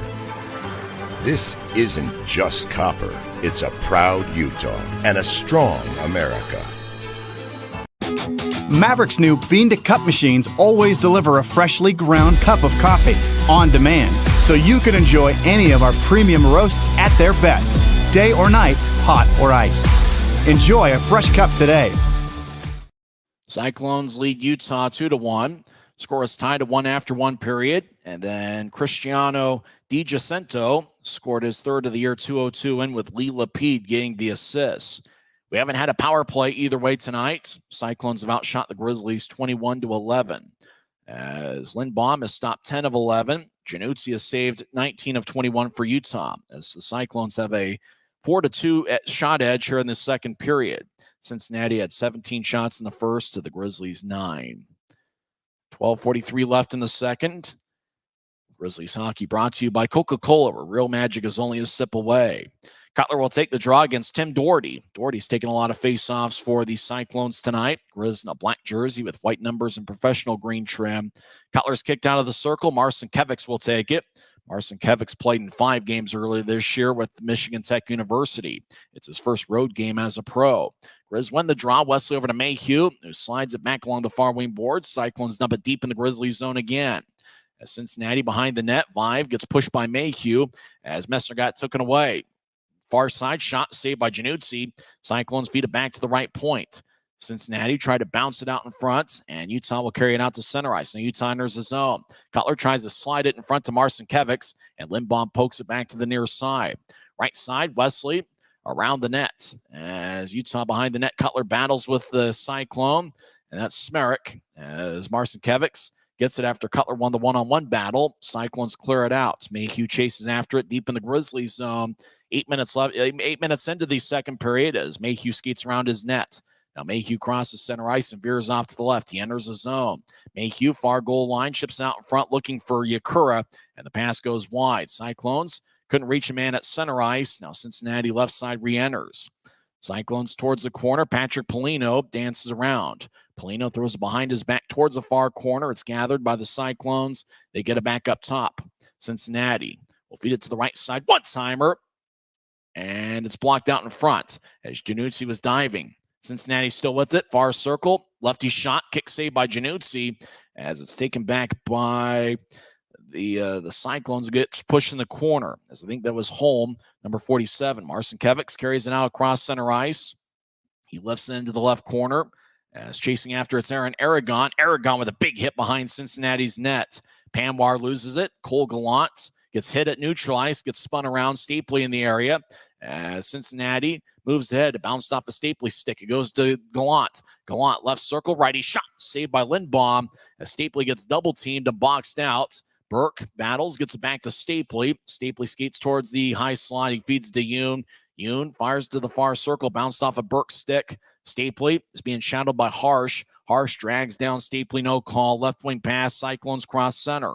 As Cincinnati dumps it in, Lincoln Griffin had to bounce off Yoon. As Griffin, second year with the Cyclones, puck goes back to Stapley. Stapley gets pushed towards his blue line, and now the puck enters, but looks like offside is the call with 10:23 left in the second. It's the Cyclones 2, and the Grizzlies 1. We're about halfway through the scheduled 60-minute affair. Cole Gallant gave Utah 1-0 lead, 1:30 into the contest. Reese Harsh tied it up 5:26 in. And the score is tied at 1 after 1 period. Looks like we got a penalty, and it's on the Grizzlies. So it looks like the first power play goes to Cincinnati tonight. Let's see if they show who's in the box for the Grizz. As Utah gets a 2-minute penalty with 10:23 left in the second. It's going to be the first power play for either side. So draw is going to be in the Cincinnati zone, which means it might be on the Cyclones. So it looks like it's actually going to be a Grizzlies power play. Cutler will take the draw. He's got Raby to his right. Yoon is up top. Utah wins the faceoff. Mick Messner feeds up top to Marcinkiewicz as Marcinkiewicz slides into the high slot for Yoon. Back to Cutler on the right side. Cutler skates towards the goal line, stops, reverses back towards the point. Cutler on the right side, drops off for Raby. Raby back to Cutler. He's in the right point. Slides to the high slot for Yoon, who fakes a shot and gets it back to Cutler, chips it across. Marcinkiewicz gets it to Yoon. Yoon, high slot, fakes it to Cutler. Now he chips it off the far wing boards to Marcinkiewicz, who's behind the score bug. Now to Yoon, back to Marcinkiewicz, who dances around in the left point. He slides it across to Cutler. Cutler throws to the near goal line. Aragon back to, couldn't quite tell. Now Cutler on the near side. Messner around the net. Cincinnati took it away, and they clear it out. 1:12 left in the power play, and it's a Grizzlies power play. Cincinnati makes a line change. Yoon behind his net. 9:30 and counting left in the second. Yoon skates down the middle. Now he drops it off. As Stapley enters the zone, Grizzlies made a line change. He chips it to his right for Gallant. Gallant enters. Gallant right side back to Stapley, who's over in the right corner, gets double teamed, chips off the backboard. Gallant gets hit. As Burke takes over, he skates to the right circle, drops off for Stapley, who's along the near boards. He feeds to Mayhew, right point, back to Stapley. Stapley, right circle, drops off for Mayhew. Across to Wesley, one-timer. Glove saved by Lindbaum. He holds on with 9:02 left in the second, 39 seconds left in the power play as Josh Wesley fired a one-timer from the left circle, but Lindbaum was able to make the stop. Grizzlies power play this season is 17.2%. Cyclones penalty kill is an even 75%.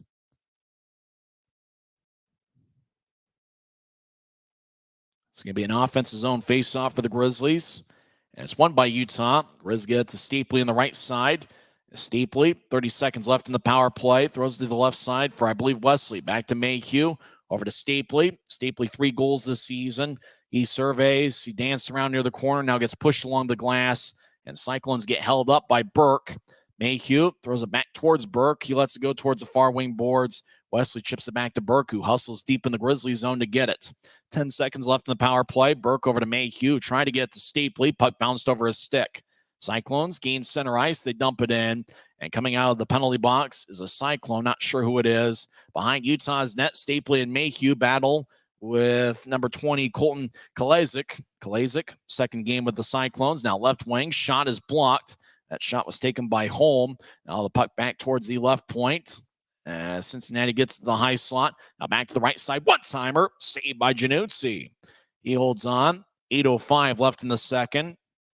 Cincinnati leads Utah 2-1 on the Grizzlies Hockey Network. This isn't just copper. It's our job. It's food on our family's tables. Without it, we couldn't stay in touch. It's what keeps our homes warm and our lights on. It's the power behind the team and a greener, brighter future. This isn't just copper. It's a proud Utah and a strong America. Since 1939, America First has helped people start businesses, buy homes and cars, and achieve their financial goals. Today, our top priority is still the financial success of you and your family, which is why we're giving new members $100 when they sign up for a basic savings and checking account, and another $100 when they upgrade to premium checking and enroll in and use direct deposit. So head to americafirst.com today and join the credit union that always puts its members first. Cincinnati leads Utah 2-1. The penalty that Cincinnati just killed off Lincoln Griffin got a 2-minute high sticky minor, 9:37 in.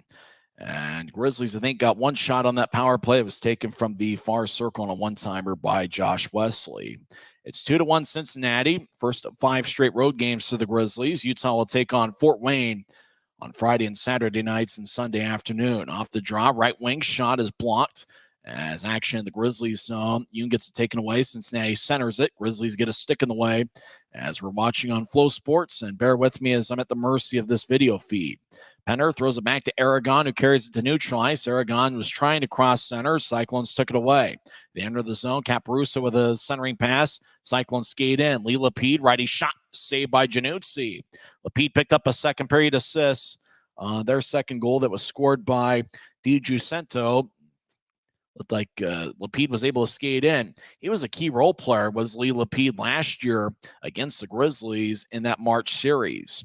In 14 games this year, he has 2 goals and now 11 assists, and this is his 15th game. 7:40 left in the second. Draw's going to be in the Grizzlies zone. Dante Januzzi's been pretty busy. He has now stopped 23 of 25. Stapley will take the draw. He wins it, but it looks like we'll do it over again. Looks like a fan in the near corner of the Grizzlies zone is building one of those beer pyramids, as it looks like it's starting to accumulate a little bit with 7:40 left in the second. As Stapley will take the draw against Louis Caparuso with 16 points in 18 games. And it looks like the linesman, maybe the third time's a charm, dropped the puck for the second time and said, we'll do it again.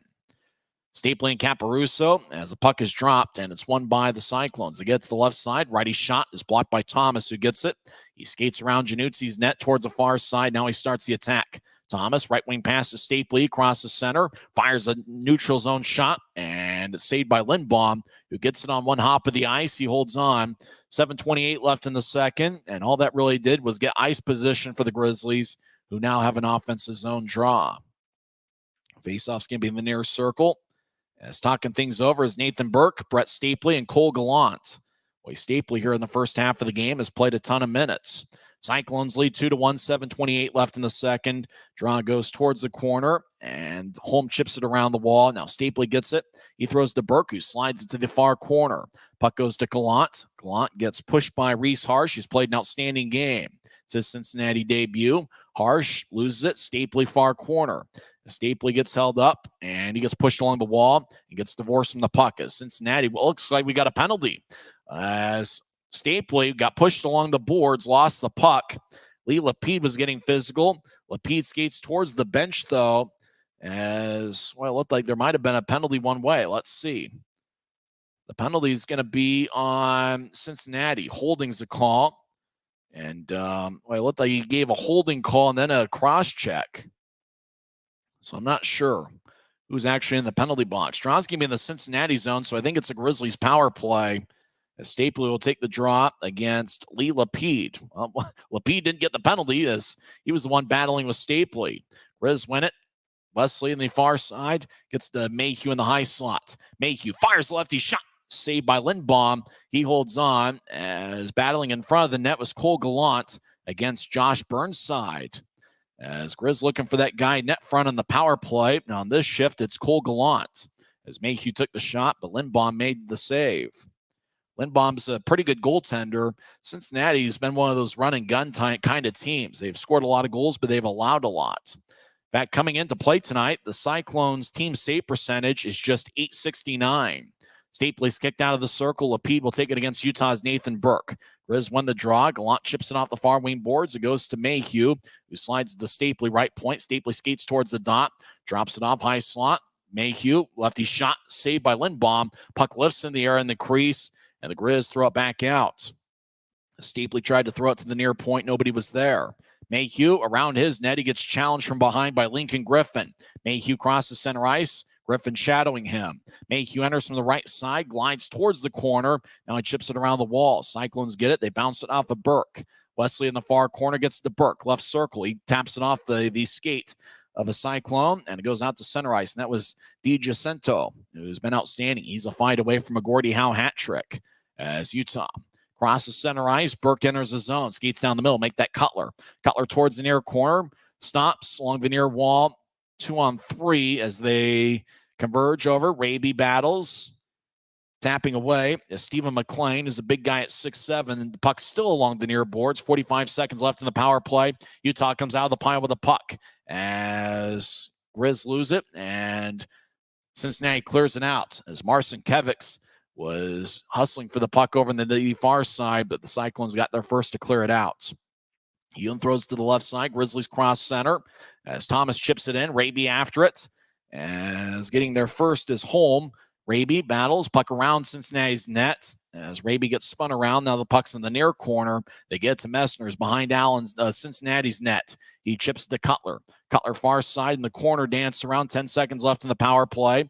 Cutler feeds it across to Marcin Kevics. It goes past him. Ricochets off the near boards and goes to center ice. Grizzlies left wing pass late in the power play. Left point, lefty shot. Glove saved by Lindbaum. He holds on as the Cyclone is out of the penalty box. 2-1 Cincinnati with 5:06 left in the second period. Let's see if we got a timeout, and it looks like we do. Cyclones lead the Grizzlies 2-1 on the Grizzlies Hockey. This isn't just copper. It's our job. It's food on our family's tables. Without it, we couldn't stay in touch. It's what keeps our homes warm and our lights on. It's the power behind the team and a greener, brighter future. This isn't just copper. It's a proud Utah and a strong America.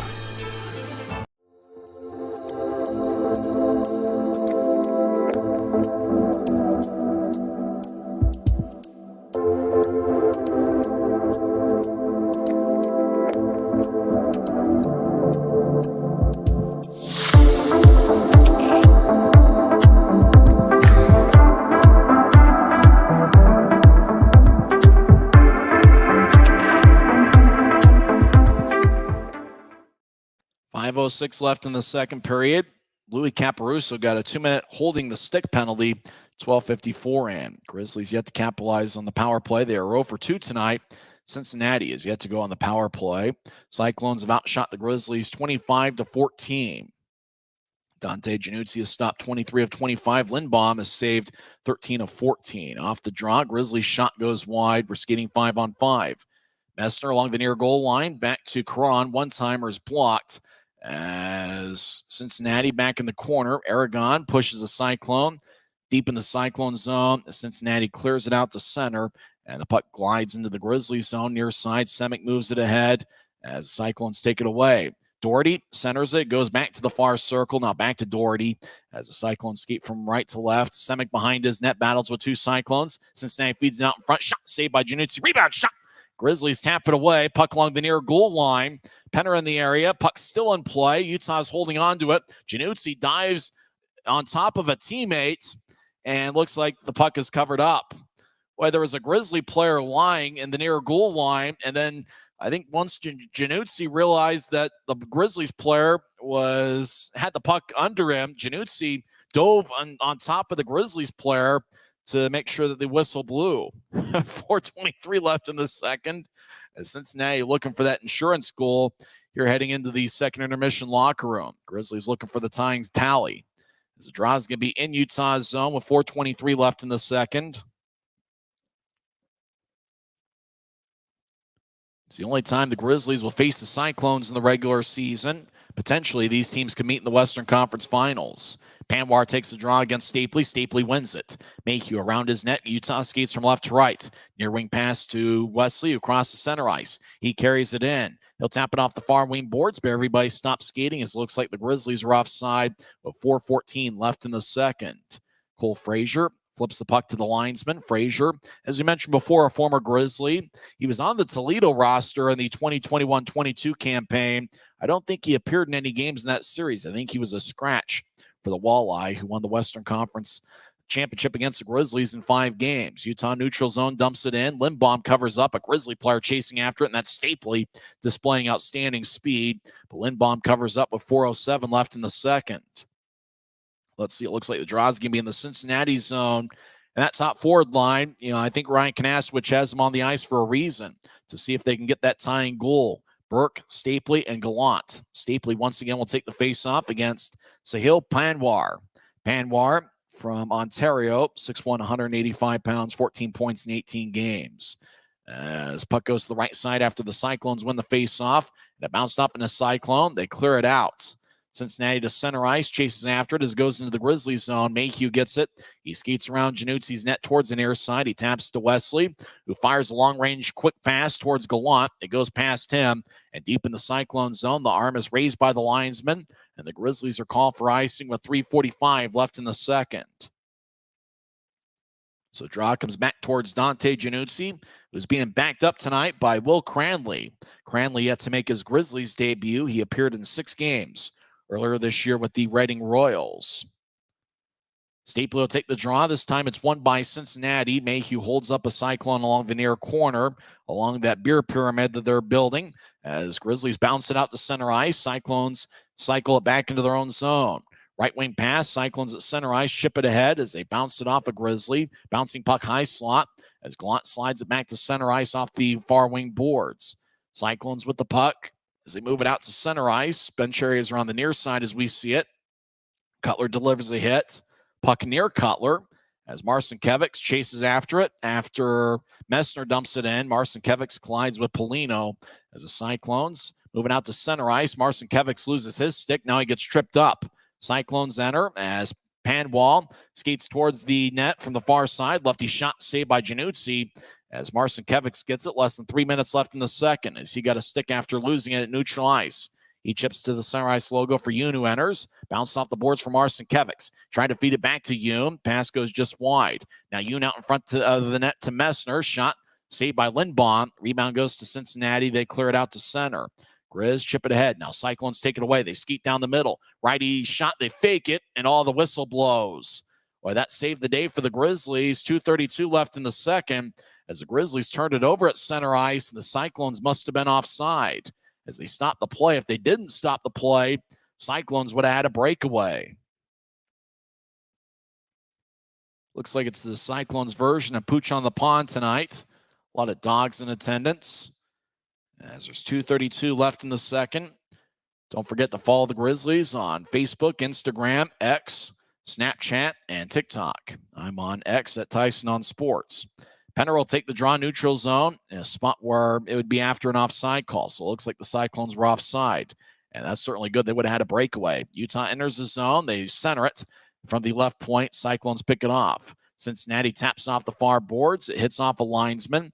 Now the puck back to center ice. Cody Cron will dump it to the corner. Bounced off a Cyclone stick. Now Raby centers it to Penner. Shot goes wide as a Cyclone might be hurt towards their net. Puck glides towards the Utah line near side. Wesley moves it out to Cron, who drops it off for Raby. Raby tries to locate it at center ice. He gets pushed by DiGiacenzo as we get a hit out at center ice as Cron went down. Cron on two knees as he's been looked at by a couple Cyclones, as he's got a lot of friends on that side. As DiGiacenzo gets the puck and fires it off the far wing boards. 1:54 left in the second. Cincinnati leads 2-1. As looks like Cron slow to get to his feet. Now he gets to his feet. 1:54 left in the second. As play had stopped, puck was around center ice. Cron was out there with, I believe, Cutler. Really, it's been that three-man unit. It wasn't Cutler. It was Raby and Penner lined up with Cody Cron tonight. As let's see where the faceoff is going to be. It should be around center ice, and it is going to be at center. Stapley will take it against Doherty. Doherty wins the faceoff. Cyclones skate from right to left. They pitch it out to center ice. Cincinnati slides it off of Stapley. Gallant over towards Burke, who couldn't get the bouncing puck at the high slot of Cincinnati's zone. As Cincinnati moves it ahead, pass doesn't connect. Januzzi waves his arm. No icing as Semick moves it ahead. Grizz skate towards the near side. They tap it off the near wing boards. Grizz enter. Cole Gallant right point. Loses the puck as he was entering the zone. As the Cyclones lofted out to center ice, Yoon took it away. Yoon gets around a Cyclone, but Cincinnati took the puck away. Doherty throws it to his right. Cyclones enter. Cyclones right side centering pass. Shot and a score. And it's Tim Doherty who holds his right arm in the air as he scores his fourth of the year. It's now a 3-1 Cyclones lead. So 3 in answer for Cincinnati as Doherty got a great pass out in front. I couldn't see who threw that pass. It might have been Andrusiak from the right side. Oh, it was a perfect pass as they thread the needle. Andrusiak right side, they show the replay. Oh, beautiful feed out in front to Doherty, who put it away. So Andrusiak to Doherty to the back of the net. And with 1:18 left in the second, the Cyclones have scored 2 unanswered in the second and 3 unanswered overall. As we're back to live action, they show another replay of Doherty's goal. Well, you couldn't draw that up any better on a great centering pass. Cyclones with the puck as Polino back in his territory skates back into his own zone. Now he chips a backhand pass to Reese Harsh in his Cyclones debut. As puck towards the Grizzlies net, Utah pokes it back to the near corner. As Marcinkiewicz throws it down the middle. Turnover, Panwar, backhand shot, saved by Januzzi. He gets it back, shot, saved by Januzzi again. Marcinkiewicz clears it out to center as he moves it to Cutler. Cutler down the middle. Lefty shot is blocked out in front before it got to Lindbaum. Less than a minute left in the second period. Cyclones cross center. Panwar gets the bouncing puck. He gets on 2 knees. He centers it. As the Cyclones lose it, they throw it back to Panwar, who's back to his feet, but he couldn't reach it to gather it. Grizzlies moving out to center ice, airborne. As a bouncing puck, Cincinnati throws it off the far wing boards. The whistle blow. Well, they keep playing. 22 seconds left as everybody kind of slowed down a little bit. 18 seconds left in the period. Mayhew behind Januzzi's net. Utah looking for one final shot. Mayhew, 10 seconds left. He's still behind his net. Now he throws an outlet pass to center ice, near side. And Grizzlies get challenged. Cron throws to Penner. Penner along the near goal line gets it poked away. Now puck down the middle, and time runs out on Utah here in the second period. So the Cyclones scored 2 goals in the second, and they have a 3-1 lead heading into the second intermission locker room. Well, the Grizzlies got that first goal a minute 30 in by Cole Gallant, but just haven't found a way to generate much after that. As Grizzlies really dominated the first 5 minutes, but it's 3 Cincinnati unanswered goals. As 2/3 of the way through regulation, they have a 3-1 lead. We'll come back and recap statistically the first 40 minutes of play, and we'll also go over some scores and news from around the world of sports. Second intermission over at Heritage Bank Center. I'm hanging out here in the the Grizz Cave at Maverick Center. Cincinnati leads Utah 3-1 after 2 periods on the Grizzlies Hockey Network.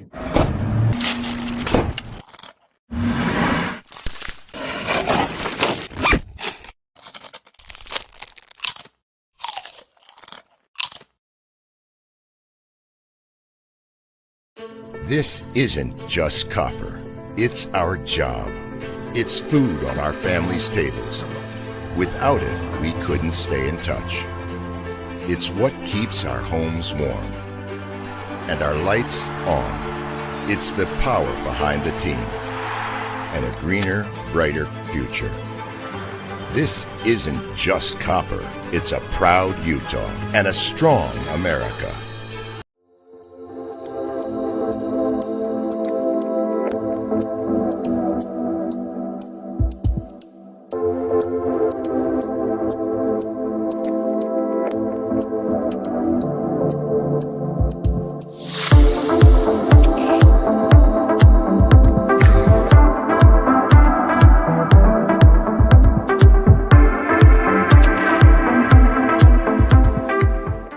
Since 1939, America First has helped people start businesses, buy homes and cars, and achieve their financial goals.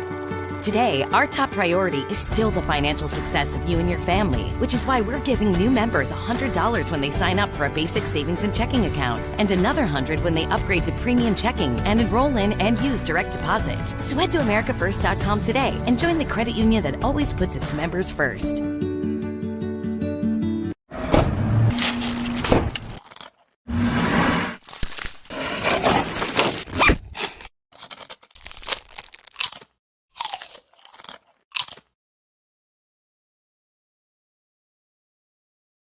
Welcome back.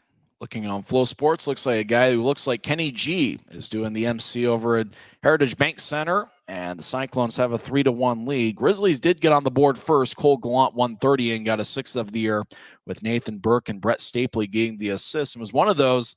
Gallant actually took the third shot there in that sequence. Stapley fired first, and then Burke had a look, and then Gallant skated in after a second rebound and put it away past Olaf Lindbaum. And that gave the Grizzlies a 1-0 lead. Unfortunately, from the Grizzlies' perspective, that's the only goal so far for them. Cyclones responded with 3 unanswered.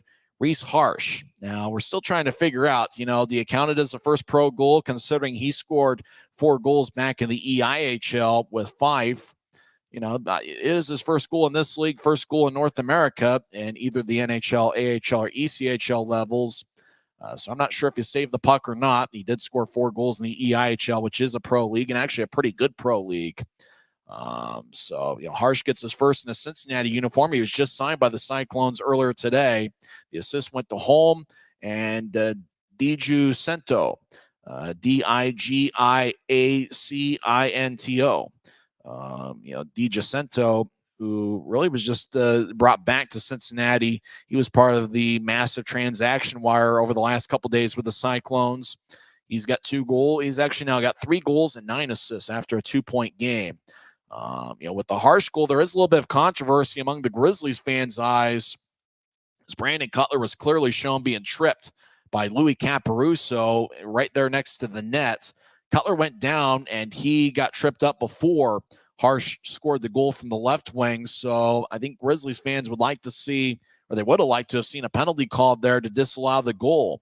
Remember, in December 1st, a similar situation. It wasn't a trip, but an interference penalty by Brett Stapley that took away a Jacob Semick goal. In fact, the Grizzlies, this is the 7th road game of the year. Grizzlies have had 5 goals disallowed on the road so far this season. They were hoping for one there from the Cincinnati perspective, but they didn't make the call. And really, the referees let them play for the most part, and the Grizzlies can't complain too much, as they've had the only 2 power plays of the game, but they would have liked one there. Nevertheless, the goal counted for Reese Harsh, 5:26 in, and that tied it up. It stayed a 1-1 game throughout the rest of the first period. Cincinnati outshot Utah 17-9 in the first frame. In the second period, once again, it was DiGiacinto who scored, and it was his 3rd of the year. It was 2:02 into the second period, with Lee Lapide getting the assist. And then later in the second period, you really have to tip your hat at this one, as Andrusiak was to the right side, centered it to Doherty. It was a perfect centering pass, and Doherty got the puck right in front of the crease and put it away. It was a great pass by Andrusiak, and Doherty really, he didn't have a whole lot of time there, but he just kind of, did what you're supposed to do, that centering pass out in front, just put it away, getting it past Januzzi. And Andrusiak and the former Grizzly Cole Frazier get the assist. The time of that goal was 18:42 into the second period.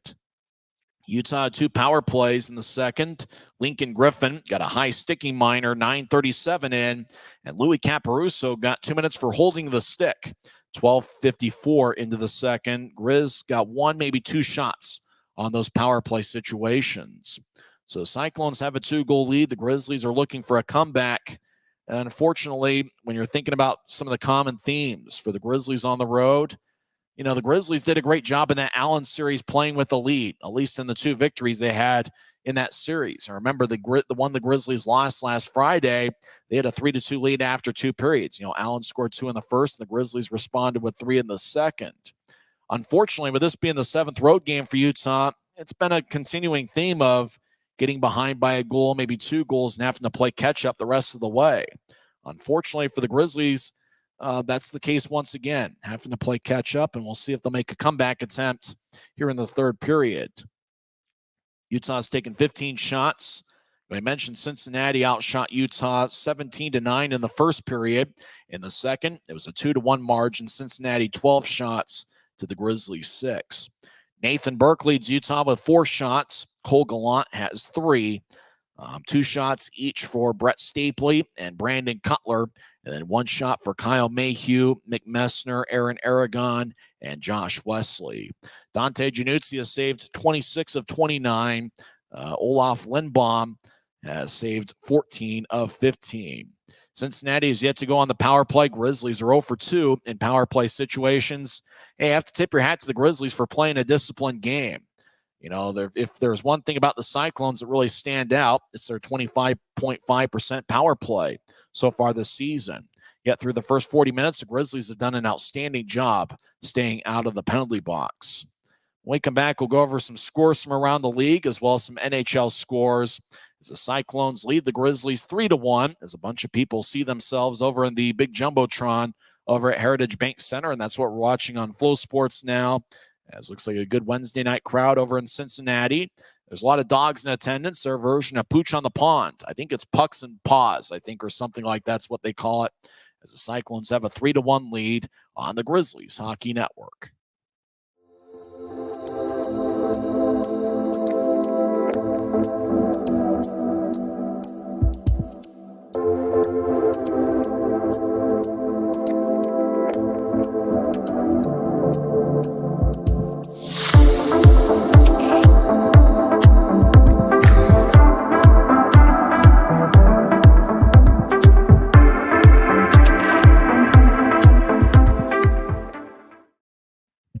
Cincinnati leads Utah 3-1.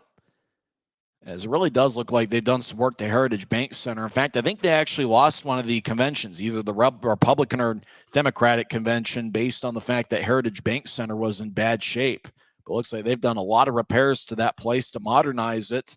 When I went over there about 4 or 5 years ago, it was beautiful, and I really enjoyed the trip there, partly because it felt like you were going back in time. It looked like they built the thing back in the mid-1970s and then didn't touch it since then. So it kind of felt like a bit of a throwback building. But it looks like they've done a ton of repairs to Heritage Bank Center. It looks like a much improved arena from the last time that the Grizzlies were there. And yes, that was the good old days when I was back in Cincinnati as well. I wish I would have tried Skyline Chili back in January of 2019. And hey, maybe somebody can mail me some Skyline Chili and I can give it a try to see if it's worth the hype. Action in the league, 7 minutes left in the third. Newfoundland has a 3-2 lead over Adirondack. 12 minutes left in the third. Norfolk has a 3-3 tie with Trois-Rivières. That game played in Quebec. It looks like that one's going to go down to the wire. 5 minutes left in the third. Greenville leads Atlanta 3-1. Oh, what's going on in Greenville? They are 17-4 this year, and they've got a 2-goal lead late in regulation. Swamp Rabbits usually are around the 500 mark every year, but boy, Greenville's off to an outstanding start as they are 5 minutes away from going to 18-4 on the season. Halfway through over at Cable Dahmer Arena, Allen and Kansas City are tied at 2. The Allen goals are scored by Easton Brodzinski and Colby McCauley. Boy, McCauley's been on an outstanding run for Allen. Remember, Brodzinski got the hat trick last Friday in Allen's 5-3 victory over Utah. Levi Marilainen has actually been sent back to Allen. He is in net for the Americans. He has saved 14 of 16, and Kelly gets the start for Kansas City. He has stopped 12 of 14. So that's a barn burner over at Cable Dahmer Arena, tied at 2. Kansas City is 16-6-1 on the year. Allen is 7-13-1. And they are just underway over at Idaho Central Arena. No score between the Rush and the Steelheads. Let's take a look at the Mountain Division standings as Grizzlies begin a 5-game road trip tonight. Idaho is in first place. Now, they determine the standings based on total number of points, but as we know, the Grizzlies have played 19 games coming into play tonight. Wichita, for example, has played in 25. So, you can look at the basic points, but obviously point percentage is something that's more telling when you got teams who have played an odd number of games. Idaho, either way you look at it, has 35 standings points and a 795 point percentage. They're in first place with a 17-4 record. Kansas City is in second place. They've gotten a ton of help from their AHL affiliate, the Coachella Valley Firebirds, and their NHL affiliate is the Seattle Kraken. As Kansas City is 16-6-1 this year, they've got 33 points and a 717 point percentage. Tulsa has gotten off to a fast start this year. They've got a record of 12-7-3 with 27 points and a 614 point percentage. Wichita right now is in fourth place according to standings points with 22 this year. They've got a record of 9-12-4. Rapid City has more points than Wichita. Rapid City is a better point percentage at 452. Rapid City is making their 22nd appearance this year. They have played 4 fewer games than Wichita. Rapid City is 9-11-1 this year. Grizzlies are 8-11. They're in sixth place with 16 points and a 421 point percentage. And Allen is bringing up the rear with a record of 7-13-1 and a 357 point percentage. So that's the Mountain Division standings. And it looks like 5 of the 7 teams in the division are doing battle tonight, with Tulsa and Wichita not playing here tonight. Only one game in the league tomorrow, and that's Jacksonville at Savannah. So for the Grizzlies to get off the schneid here on the road, they're going to need to put together a really good third period effort. It's Cincinnati 3, Utah 1. We'll come back and give you some NHL scores, and we'll have third period action over at Heritage Bank Center. It's the Grizzlies Hockey Network.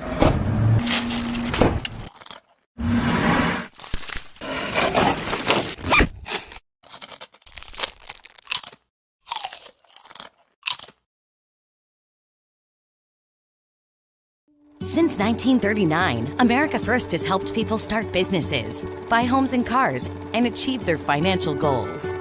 Today, our top priority is still the financial success of you and your family, which is why we're giving new members $100 when they sign up for a basic savings and checking account, and another $100 when they upgrade to premium checking and enroll in and use direct deposit. So head to AmericaFirst.com today and join the credit union that always puts its members first. It's Cincinnati 3, Utah 1. Cole Gallant has Utah's lone goal, which was scored 1 minute and 30 seconds into the first period. So we'll see if the Grizzlies can make a third period comeback. There's 5 games in the NHL tonight. The Grizzlies NHL affiliate, the Colorado Avalanche, will host Buffalo at 8 o'clock. Avalanche are 17-9-2 on the year, while Buffalo is 12-14-3. That's the second of a doubleheader on TNT tonight. And the first game on TNT is in the second intermission. Boston leads New Jersey 1-0. 12 minutes left in the third period. Pittsburgh and Montreal are tied at 3. End of the second period. Anaheim and the Islanders are tied at 2. As you know, New York is 13-7-7 this year. The Ducks are only 10-17. And starting at 8:30, so looks like the Grizzlies will be done. But by the time this one starts, Winnipeg is at the LA Kings. And how about the Kings this year? 16-5-4. It wasn't that long ago where I think everybody thought that the Kings were going to have to start a long rebuild. But they played outstanding hockey here so far this season. One NBA game of note, 6 minutes left in the first quarter. Knicks and Jazz are tied at 9. Knicks are 13-9 this season. The Jazz are 7-16. And hey, if the Jazz get a victory, they will be 8-16 on the season, which obviously reminds me of that Bull Durham scene, that scene in the shower when the manager is getting on his team. And then, he calls them lollygaggers. And they ask Larry, what's our record, Larry? 8-16? 8-16. How'd we ever win 8? It's a miracle. It's a miracle. And the Jazz, with one victory, will become 8-16 on the season. They are tied at 9 against the New York Knicks halfway through the first quarter over at Delta Center. Well, the Grizzlies need to come back. They trail 3-1 when trailing after 2 periods this season. The Grizzlies have a record of 1-8. The tough thing for the Grizz that, and this being the 7th road game, this is the 6th time the Grizzlies have trailed after 2 periods. They've been tied one other time. So for the Grizzlies, it's kind of that combined theme we've been talking about on the road, where they've just fallen behind in games and have had to play catch-up, while as at home, the Grizzlies have done a pretty good job getting a lead early in games. The Grizzlies, in their 13 home games, they've had a lead 8 times after 2 periods. So it's just one of those things that where the Grizzlies at home have done a good job getting a lead and then doing a good job protecting that lead. Unfortunately for Utah, they've had a tough time on the road just generating much to play with a lead. We'll have third period action when we come back in 1 minute. Once again, the score is Cincinnati 3, Utah 1 on the Grizzlies Hockey Network.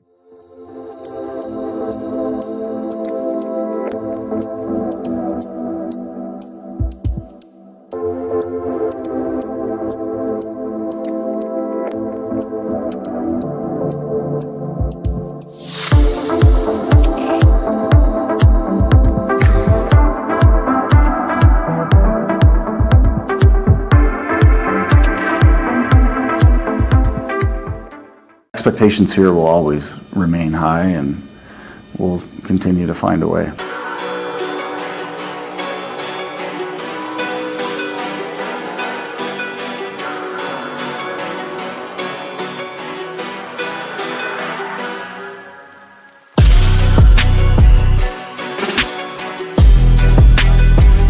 Guys put together a lot of good games,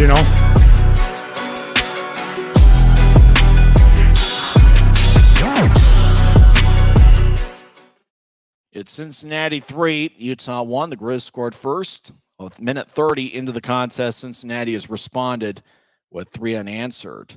The draw's going to be at center ice as Grizzlies, we'll see what direction they're going. I think they're skating from right to left here in the second period. Cincinnati will be skating from left to right as we see it on Flow Sports, and I do apologize and beg for a little bit of patience as we're just at the mercy of what we see on the video screen, and there obviously are some details we're unable to see, unfortunately. As it's the first of 5 straight on the road, Grizzlies will take on Fort Wayne Friday and Saturday night and Sunday afternoon. There's actually a different start time for each of the 3 games in the series. Utah is at Fort Wayne at 6 o'clock in the Mountain Time Zone on Friday, 5:30 on Saturday, and Sunday is going to be at 3 o'clock, all 3 games over at Memorial Coliseum. Jalen Smerrick out there to start the third period. Grizzlies are going to go with Tyler Penner, Dakota Raby, and Cody Caron. Penner will take the draw against Tim Doherty as the camera spins all the way around and does 180. Grizzlies win the draw. They dump it in. Grizz are skating from right to left in the period as Raby over in the near corner. The big hit destroyed the beer pyramid they had going on over in the corner as Thomas moves it ahead. Grizz cross center. Penner dumps it in. The beer pyramid is gone over in the near corner in the net, the area that Cincinnati's defending. Grizz back at center ice, 30 seconds into the third period. They chip it back into their own zone. Mayhew chases after it. He gets it past the goal line. He chips it across to Wesley far side. Wesley gets around a Cyclone. Josh Wesley ahead to Burke, who's got 1 assist tonight. He enters the zone. Right wing pass bounces off a Cyclone stick. Burke skates over to the right point. Cincinnati triple teams them, and they get the puck. They carry it into the zone. And Druziak stops in the left point. He loses it. Grizzlies loft it high into the air. It's gathered by Cole Gallant. He drops it off. Grizzlies enter. They stop in the right point. Burke skates towards the circle. He gets shadowed and throws to the corner. Stapley chases after it. Stapley around the net towards the near side as Mayhew gets pushed by Doherty. They get it up top. Stone, left circle, righty shot. Saved by Lindbaum. Boy, Stone with a good look there, looking for his first pro goal. Stone chases after it in the Grizzlies zone after Cincinnati cleared it out. Stone across the Semic, back to Stone at the Utah blue line. Right wing pass off the far boards to Burke, who lifts it in. As Cincinnati gets the bouncing puck off the backboard, Weiss Harsh in his Cyclones debut, he's played a good game. As he throws to the far side, Cyclones cross center. They enter from the left. Cincinnati. Far goal line, lefty shot. Saved by Januzzi. That shot was taken by Sahil Panwar, and he fired a tough angled shot. Januzzi makes the save. He absorbed it with his body and stops play with 18-18 left in the third. Cutler's out there talking with Patrick Polino. Grizzlies in the black jerseys with white numbers and professional green trim. Cyclones a white jersey with red on the shoulders and black numbers with red trim. As draw on the far side, won by Cincinnati. Left point, lefty shot, kick saved by Januzzi. Rebound out in front. Cyclones with a shot, and they score. And that's Lincoln Griffin, who got a centering pass from out in front. And it looks like they're going to give the goal not to Griffin, but Panwar. Panwar gets the 7th of the year, and the Cyclones have now extended the lead to 4-1. Cincinnati's been a high-powered offensive team, averaging 4.6 goals per game. As the puck was towards the left side, Panwar looked to center it to Griffin. I think it bounced off a Grizzly and into the net. As Yoon was in the area, then another Grizzly looked up to the heavens. Yeah, Panwar bounced it off of Yoon and just kind of went past the goal line. Griffin was extending his stick, but it looked like it bounced off of Yoon's skate. That's what it was, a great shot from up top. So an own goal bouncing off of Griffin's skate. Panwar is going to get credit for the goal. Grizzlies enter the offensive zone. Messner gets tripped up, no call. Yoon on the right point, fires it around the wall. Messner couldn't reach it. Puck glides along towards the near side. Cutler gets hit by number 6, Stephen McLean. And now the puck towards the middle. Cutler with the puck. High slot, lefty shot, and it's blocked about 10 feet in front of Lindbaum. Cyclones move it ahead. Chasing after it's Corey Thomas deep in the Grizzlies zone, and he gets it off the far corner. And it might be a penalty on Utah as the Cincinnati player got tripped up as the puck was clearing the zone. So 17:32 left in the third. Polino towards the penalty box, but I think it's going to be on Utah. Skating to the box is Mick Messner. Let's see if we get the referee's signal. And, of course, we won't. I think it's 2 minutes for tripping. Let's see. Here's a referee's signal. It's slashing. Mick Messner's in the box. 2 minutes for slashing. Cyclones lead 4-1. And we mentioned their power play, 27.5% this year. Grizzlies' penalty kill is 73.7%. So Grizz need a big-time penalty kill. They might even need to score shorthanded here to get back in the game. Cyclones win the draw. Smerek throws to the left side as Polino gets it back up top for Smerek. Smerek left wing shot is blocked. Grizzlies try to clear it out. Puck lifts. Smerek keeps it in. Throws to the right side for Andrusiak, who taps it off a Grizzlies stick, and it flies out of play. As there's 17:13 left in the third, a fan in row 2 comes away with a souvenir. So early in the Cincinnati power play, they lead 4-1. They've scored 4 unanswered after Cole Gallant scored 1:30 into the game. Draws giving the far circle. Tim Doherty has taken a ton of faceoffs for Cincinnati. Nathan Burke will take the draw for the Grizzlies. First penalty kill for the Grizz here tonight. As the draw won by Cincinnati. They get it up top to Smerek. He'll take a right wing lefty shot, and it's blocked by Burke. Smerek slides it down the middle. Mayhew battles. Now they get to the far side. Righty shot, saved by Januzzi. Behind the net, Mayhew gets it. Now another Grizzly clears it out. Puck out towards center. Burke limping a bit after blocking the shot. Cincinnati re-enters. Grizzlies have to keep the same 4 on the ice. Cyclones throw a backhand pass out to the left side. Now they get to Andrusiak near circle. Andrusiak fires lefty shot that goes wide. Puck bounces off the boards. Polino gets it far circle. He chips to the far goal line. Cyclones get it to Andrusiak near boards. Andrusiak up top for Smerek. Smerek surveys. Now he skates towards his left, and he'll drop it off for Polino, who skates down the middle and veers off to the right. He'll chip it to the left side. Now across to Andrusiak. He couldn't handle it. He gets it off the boards. 49 seconds left in the power play. Andrusiak fires towards the net, saved by Januzzi. Grizzlies get it and clear it out. 42 seconds left in the Cincinnati power play. Both teams make a change. Cyclones with an outlet pass. They get to the Utah blue line and cross it. Cyclones back to the right side as they get to Louis Caparuso. Caparuso, near corner, slides it up top to Smerek. Smerek gets to the left side. One-timer goes wide. Grizzlies might have gotten a stick in the way. Caparuso keeps it in right point as he'll skate towards the goal line. Now back towards the near side, back to Caparuso. He feeds up top to Smerek. Now to Caparuso. One-timer is blocked by Thomas. Thomas keeps his feet as he delivers a hit in the near corner. As keeping the puck in Cincinnati. They get it to the left side. Now back up top for Smerek. He slides it to the right. Cyclones get it back to the left side. One-timer. Kick saved by Januzzi. As puck to the far side, it rolls around Utah's net. Out of the box is Mick Messner. Successful penalty kill by the Grizzlies. Now the puck deep in Utah's zone. Thomas behind his net gets double teamed. He spins around towards the far side, loses his balance. Cyclones kick it up top, but it exits the zone as Cincinnati resets. It's 4-1 Cyclones about 5 minutes into the third period. They feed it to neutral ice. Steeply chases after it, but the Cyclones gain the line. Lee Lapide, who's a +10 this season to start play tonight, dumps it in. Semick around towards Stone as he battles with DiGiancento. As now the Cyclones left side look to center. Grizzlies dive in front of the puck as it glides towards the right point.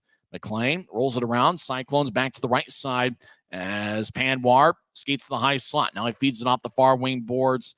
Cincinnati playing a game of keep away as Holm back towards the far side as he dances around. Lapide gets it up top. Left point. Cyclones skate down the middle. Now they get it back to the far circle. Lefty shot is blocked by Semick. Stone skates towards the far corner, gets the puck. A Cincinnati stick goes flying as Stapley chips it out to center ice. It goes into the Cyclone zone, and taking it is number 26, Nick Isaacson. Isaacson, a fourth-line forward, 5 points in 15 games this year. He crosses center ice and drives it around the wall. Puck goes to the far side as Doherty kicks it behind Utah's net. As Cutler takes it off the bounce. Now the puck behind Utah's net again. Grizzlies get the bouncing puck over in the near corner as Mayhew avoids a check and slides it across. As Burke carries it to neutral ice. He'll throw a right wing pass off the wall. Bouncing puck taken by the Grizz. Utah tried to center it and it bounced off a Cincinnati skate. As they throw it over to Mayhew. High slot, swing and a miss. Didn't get much on it. Marcinkevics fed him the pass. Cincinnati clears it out. Mayhew chases after it. As 13:35 is left in the third, play continues. Mayhew skates down the middle. Now veers off to the right. Gets around a couple Cyclones. He enters the zone. Stops in the right point. Feeds it across off the boards to Cutler. Cutler, third-year pro. Left side, loses it. Cyclones clear it out to center. Now 2-on-1 as Andrusiak, right side, shot, kick saved by Januzzi. Rebound to the left point. Cyclones keep it in. Smerrick over to Andrusiak. He throws it out in front to Vive, who couldn't handle it as Vive was looking for the one-timer out in front. Puck kicks back to neutral ice and slides to the center ice logo. Andrusiak, great spin move, but he loses his balance trying to get around Kyle Mayhew. Puck in the Grizzly zone, far side as Vive in the corner rolls it around to the near point. As Cyclones kick it back to the corner. As we're 7 minutes into the third, Cincinnati leads 4-1.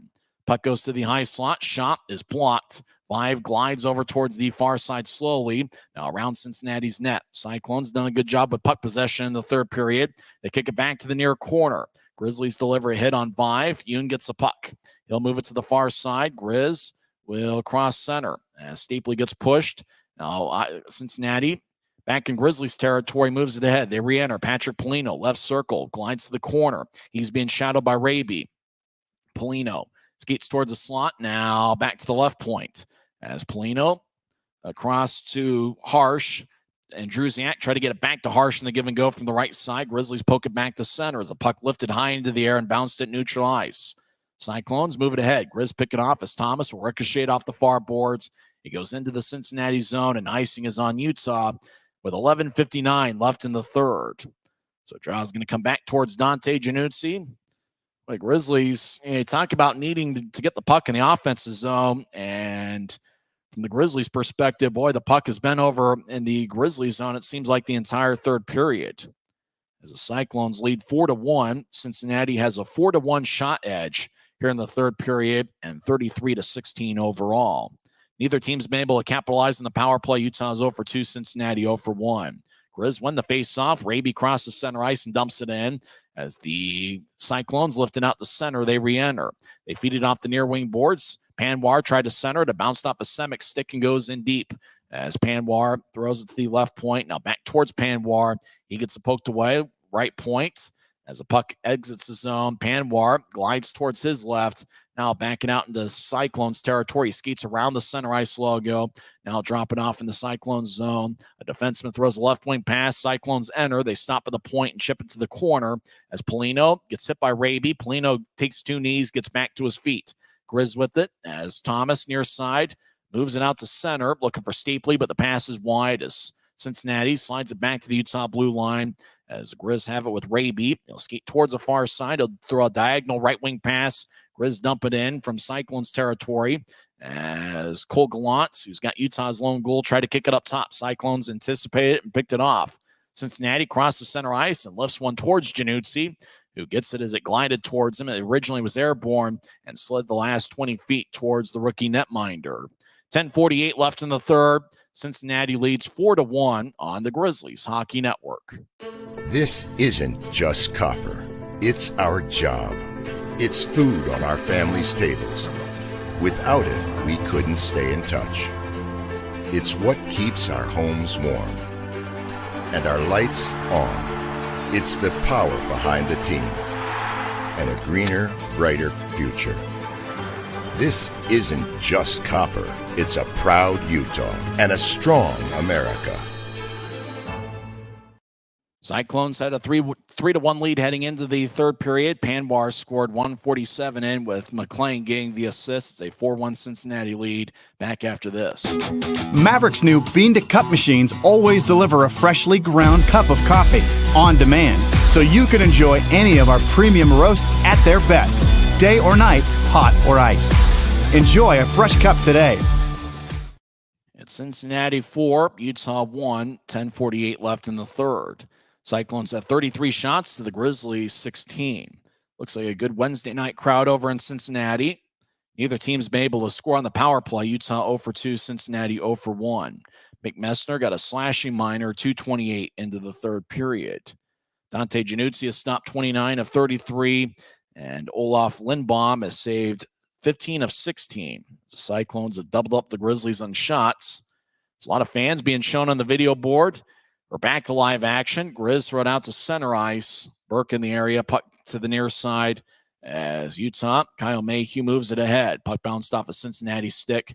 Stapley gets it neutralized, throws it across to Wesley, who drives it in. Puck towards the near side as Cincinnati will move it ahead. Cyclones to the near side. Grizzlies challenge. Utah's in the attack zone as Burke skates towards his right. Now Burke stops in the right point. Now he advances towards the far circle. Burke in the corner keeps the puck. He feeds up top to Mayhew. He'll take a lefty shot. It's blocked. Rebound shot by Stapley goes wide as Wesley. Back to Stapley behind the net. Stapley battles as he's double teamed. Stapley tries to feed it out in front. He gets hit in the back but keeps the puck. Stapley backhands it to the right point as Utah drops it off for Mayhew. Mayhew, far circle as he's being shadowed. Mayhew, right point, gets pushed by DiGiacinto around the net towards the near side as Wesley throws it back around. Smerrick gets pushed in the corner. Smerrick loses it as Messner skates to the far side. Messner near the point, drops it off for Mayhew. Mayhew, right circle, now around the goal line, skates across. Now Utah gets to Gallant. Shot saved by Lindbaum as Gallant had a good look at the near goal line. Gallant will feed it across right side. Wesley didn't get much on a one-timer as he was cutting in. As Wesley loses it, now he battles behind the net. Stapley, far side, feeds to the right circle. Grizzlies get it. Lefty shot is saved by Lindbaum. Cincinnati carries it out towards center ice. They lightly throw it in. No icing as Mayhew chases after it. Cyclones make a line change. About 9 minutes left in the third period. Cyclones lead 4-1. Yoon taps to the far side. Grizz cross center. Left wing pass. Grizz connect. Cutler overskates it as Cincinnati moves it back into Grizzlies territory. Thomas chases after and gets it. Yoon outlets it to center ice. Messner crosses center and dumps it in. Chasing after it is Reese Harsh, making his Cyclones debut. He's been outstanding tonight. Polino, left wing pass towards the center ice logo, poked away by Utah. Now another Cyclone enters the zone. Left wing, lefty shot, glove saved by Januzzi. He holds on with 8:33 left in the third. So Januzzi will skate towards the bench. We got a timeout. Cincinnati leads Utah 4-1 as we're live on a Wednesday night on the Grizzlies Hockey Network. This isn't just copper. It's our job. It's food on our family's tables. Without it, we couldn't stay in touch. It's what keeps our homes warm and our lights on. It's the power behind the team and a greener, brighter future. This isn't just copper. It's a proud Utah and a strong America. Since 1939, America First has helped people start businesses, buy homes and cars, and achieve their financial goals. Today, our top priority is still the financial success of you and your family, which is why we're giving new members $100 when they sign up for a basic savings and checking account, and another $100 when they upgrade to premium checking and enroll in and use direct deposit. So head to americafirst.com today and join the credit union that always puts its members first. It's Cincinnati 4, Utah 1. The lone goal scored in the third period, scored by Sahil Panwar, his 7th of the year. Stephen McLean with the assists. Cyclones have outshot the Grizzlies 5-1 in the third period and 34-16 here in the game. Grizz in their own zone win the face-off, skating from right to left. Yoon moves it ahead. Puck goes to neutralize. Cyclones get it back. Cincinnati back in their own end, skating from left to right as Harsh throws a diagonal pass towards the far side. It ricochets off the board. Yoon skates around his net. Yoon gets around Messner. Now Yoon gets around Cutler. Right wing pass is poked away. Marcin Kevik's trying to accept it. We get a whistle. Puck exited the zone and then re-entered offside on the Grizzlies. 8:07 is left in the third. As I mentioned, it's the only meeting between the Grizzlies and Cyclones this season. Utah will head to the road for Fort Wayne and play at Memorial Coliseum. 3 games in under 48 hours.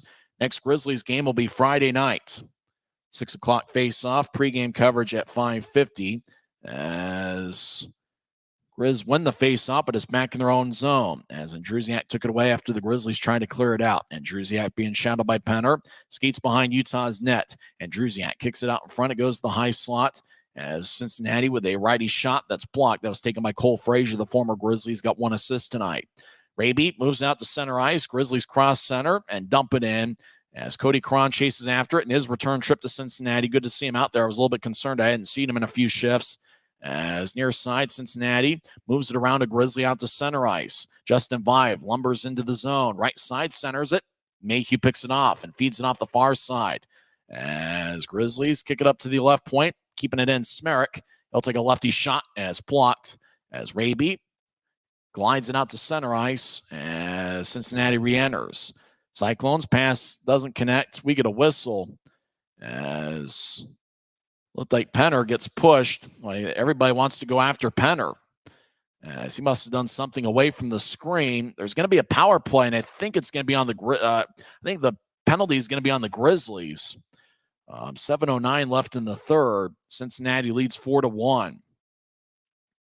Grizzlies had 2 power plays in the second period. Cincinnati with 1 here in the third. So we'll see either way. We're just looking at some sponsors. Speaking of which, Grizzlies Hockey brought to you by Mountain Land Supply Company. It's also brought to you by America First Credit Union and by Coca-Cola, where real magic is only a sip away, and Affinity 56, where the Grizzlies are staying this season. Grizzlies Hockey all season long. Also brought to you by Smith's. And when you look at Grizzlies games here, and you see the Smith's patch on the Grizzlies jersey, and Smith's, you're going to see their logo quite a bit, as they've got some good stuff planned at Maverick Center. Still 4-1 Cyclones, as they're just rolling through the sponsors now. Grizzlies Hockey is also brought to you by Maverick, Adventure's first stop. So we're not really sure what happened. Everybody went after Tyler Penner with 7:09 left in the third. I imagine a power play is going to get called either way. I think it might be a Grizzlies penalty, whatever Penner did, as Messner got a penalty earlier in the third. As it looks like it is Pucks and Paws night over in Cincinnati. There's a lot of dogs in attendance. Still not sure. The draw's going to get neutralized. Looks like we're skating 5-on-5. Looked like offside was the call. And then a little bit of congregating after the whistle. But it looks like nothing comes of it. It must have been an interesting conversation. I don't think it was a timeout. But a neutral zone draw, 7:09 left in the third. Grizzlies win the faceoff. Stapley loses it center ice. Cincinnati gains the line and dumps it in from the high slot as the puck goes to the right corner. Cyclones deliver a hit. Grizzlies keep their feet as they move it out to the right side. Burke battles with the Cyclone, and Panwar has taken his Polino. He skates towards the right circle, gets dragged by Thomas. Polino slides it to Januzzi, who covers up. 6:47 left in the third. So draws game in the Grizzlies zone. Dante Januzzi tonight is backed up by Will Cranley. Cranley yet to make his Grizzlies debut, but I imagine with 3 games in less than 48 hours, he'll probably make his Grizzlies debut in Fort Wayne this weekend. As a nice black dog is being looked at the Cyclones video board, which I think is the same feed we're watching. Draw won by the Cyclones. They clear it out as the puck cleared out to center. Then from center ice, they lift it in. Januzzi gloves it shoulder high and keeps the play going. As Hume feeds it off the near wing boards. Burke at the Cincinnati blue line dumps it in. Gallant chases after it. Stapley, as Cyclones will bounce it off of Stapley as they lift it high into the air. Bounces it neutral ice. Patrick Polino skates in. He gets around Mayhew. Polino, left circle, as he skates back towards the point. Mayhew delivers a push. Polino skates down the middle. Burke poked it away. Mayhew gathers the puck on. They're going to call a penalty on Burke. Boy, it looked like a clean takeaway as Polino was skating down the middle. And it looks like they've given Burke a penalty as play stopped once the Grizzlies had touched and carried it out to neutral ice. 6:10 left in the third. And I'm not sure that was... Seems like the breaks once again on the road are going against the Grizzlies. Not really sure about it, but looks like Burke gets 2 minutes for tripping. Boy, Polino lost his balance a little bit, but based on the fact that the referee tonight has decided to let them play, we haven't seen many penalties like that. It was kind of a ticky-tack one. 6:10 left in the third. Cyclones lead 4-1. Aragon will take the draw far side against Louis Caparuso. And the draw won by Cincinnati, left point. As the Cyclones do a great job working the puck around the power play. Centering pass lefty shot saved by Januzzi. Grizzlies get it and backhand it out of the zone. As the Cyclones chase after it. In front of the crease, they hand it off to Holm. As Ole Julian Bjorkvik Holm, who's had a good game, skates down the middle. He's got good size. He drops it off. Cyclones out to neutral ice, cross center. Now they enter the zone, throw it to the right point for Lincoln Griffin. He feeds it towards the corner. Now it's back to Griffin. Puck bounced off his hip as Mayhew pushes him. Griffin somehow kept it in. Now the Grizzlies will backhand it out of the zone. 1:22 left in the Cincinnati power play. They get it ahead to Griffin, who's got good speed. He drops it off for Holm. Holm gets around Cutler. Holm crosses the center ice logo down the middle. Near wing pass connects as the Cyclones feed it back up top to Holm. Now it goes to Caparuso. He's in the right circle. He gets to the near goal line. Cyclones kick it back up top to Holm. He'll drive it back to the near side as Caparuso fires towards the net. It goes wide. Januzzi might have made a kick save there as the puck bounces back to Caparuso. Right side, he handles it and throws it up top for Holm. Now it's the left side. Cyclones feed it down the middle. It bounced off of Griffin. Caparuso gets his stick held up by a Grizzly. Utah back at neutral ice gets the puck. As they feed it across, it goes to Hume, who gets it off the boards of the Utah blue line. He slides it ahead back towards Lindbaum as the Cyclones gather it. Smerrick will throw a near wing pass to Polino, who crosses center ice. 30 seconds left in the power play. 4.5 minutes left in regulation. As they try to get it back to the right side, Yakura picked it off. He moves it ahead right side, 2-on-3. Grizzlies right side. Penner to Yakura. One-timer goes wide as Yakura was cutting towards the net. And he could have had his first goal in a Grizzlies uniform, missed it by that much. Not much, really. Cincinnati back in the right side late in the power play. As they get to Andrusiak right side, he feeds it up top. Grizz chase after it. Yakura slides it ahead to Penner. Penner right side, throws it behind his back, looking for Yakura, and Andrusiak picks it off. Right wing pass out of the box is Utah. As Polino throws it back to the left side. Starting pass, swing and a miss as Doherty was looking for one in the slot. As Burke ahead, now Grizzlies enter. Brett Stapley, left side, skates towards the corner. As Stapley skates back towards the point, he gets double teamed and now is on two knees. Now Wesley, sharp angled shot, hits the side of the net, and it goes back over towards Cole Frazier. He lifts it out to neutralize, bouncing puck into the Grizzlies zone, and Mayhew gets it. He skates around Januzzi's net. 3.5 minutes left in the third as Burke behind his net loses it. Cincinnati throws to the far circle. Shot is blocked by Mayhew. Grizzlies outletted to center. Utah enters 2-on-2. Grizz skate towards Stapley. They feed a pass. It goes between his legs. Stapley throws to the right side. Lefty shot goes wide. Stapley along the near corner. As he gets double teamed, Stapley slides it over to Gallant. Center pass. Shot and a score. Gallant to Mayhew to the back of the net. As Utah's cut into the lead, it's now a 4-2 game. Well, a great pass out in front to Kyle Mayhew. Slid it past the goal line. And he fired it with some velocity past Lindbaum. So Mayhew's going to get his 6th goal of the season as Stapley was over in the corner, advanced it towards Gallant, and then Gallant over to Mayhew. So it's a multiple-point game for Cole Gallant, who now has 1 goal and 1 assist. Also, a multiple-point game for Stapley, who has 2 assists on the night. 3:10 left in the third period. It's 4-2 Cincinnati, as both teams have scored 1 goal here in the third. As Stapley and Gallant get the assist, Mayhew's goal was scored 16:50 in.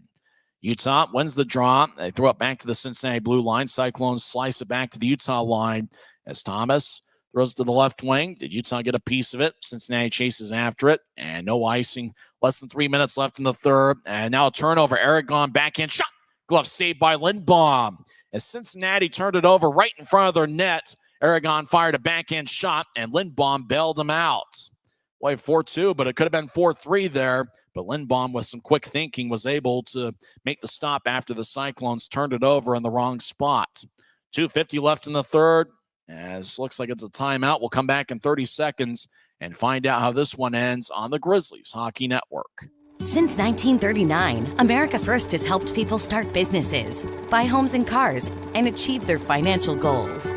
Today, our top priority is still the financial success of you and your family, which is why we're giving new members $100 when they sign up for a basic savings and checking account, and another $100 when they upgrade to premium checking and enroll in and use direct deposit. So head to americafirst.com today and join the credit union that always puts its members first. 2 minutes and 50 seconds left in the third period. Kyle Mayhew scored 16:50 in. It's his 6th of the year, with Cole Gallant and Brett Stapley getting the assists. Gallant has 1 goal and 1 assist. Brett Stapley with 2 assists tonight. So Stapley and Gallant each with multiple-point games. For Stapley, it's his 5th multiple-point game this year. For Cole Gallant, it's his 3rd. And Kyle Mayhew once again continues to get the job done for the Grizzlies. As, you know, for Gallant, he now has a point in 5 straight games. Mayhew now has a point and a goal in 2 straight. Stapley will take the draw against Louis Caparuso. 2:50 left in the third. Cincinnati leads Utah 4-2. As a draw goes into the far corner, and it looks like it hits off the protective netting and goes out of play. 2:45 left in the third, and draw's going to come back to neutralize in Cincinnati territory. Let's see, the Grizzlies might have an empty net here, trying to be aggressive. Let's see if we can count the number of Grizzlies on the ice. As Stapley will take the draw, he looks up at the scoreboard to see how much time's left. And let's see if we can get a wide shot. Grizzlies net might be empty. Utah wins the draw. They skate in from the left side. Mayhew gets to Stapley, gets double teamed. Puck goes back to the left side. Mayhew drops it off. Wesley's shot goes wide as Nathan Burke back to the right side gets hit. As Utah spins it to Stapley, he skates towards the near corner. Grizz in the attack zone. Stapley surveys. He's already got 2 assists tonight. Left circle. Stapley, righty shot. And it bounced away. I think it got redirected by a Grizzly stick. Burke in the area. And it does look like the net is empty on Utah's side. As Utah near side, Stapley skates towards the corner. 2:11 left. As Utah tried to shovel it to the far corner, it stays in the near side. Stapley feeds it up top. Right point. Grizzlies slide it to the far circle. Now they look to center. It bounced off a stick. It goes back to the high slot, and Utah loses it. Mayhew skates back into his own end as Januzzi is out. 6-on-5, Utah's net is empty. Mayhew skates around his empty net. He gets challenged. Now Cincinnati retreats defensively. Mayhew with a right wing pass. Grizzlies cross center. Utah slowly glides in as they get to the left point. Cincinnati pokes it away and chases after it. Mayhew stops as Panwar falls down on the right side. Panwar gets it ahead. Right side, backhand shot. Goes wide, it hits the side of the net, as that was DiGiacenzo, as puck goes back over to Utah as they skate into the zone.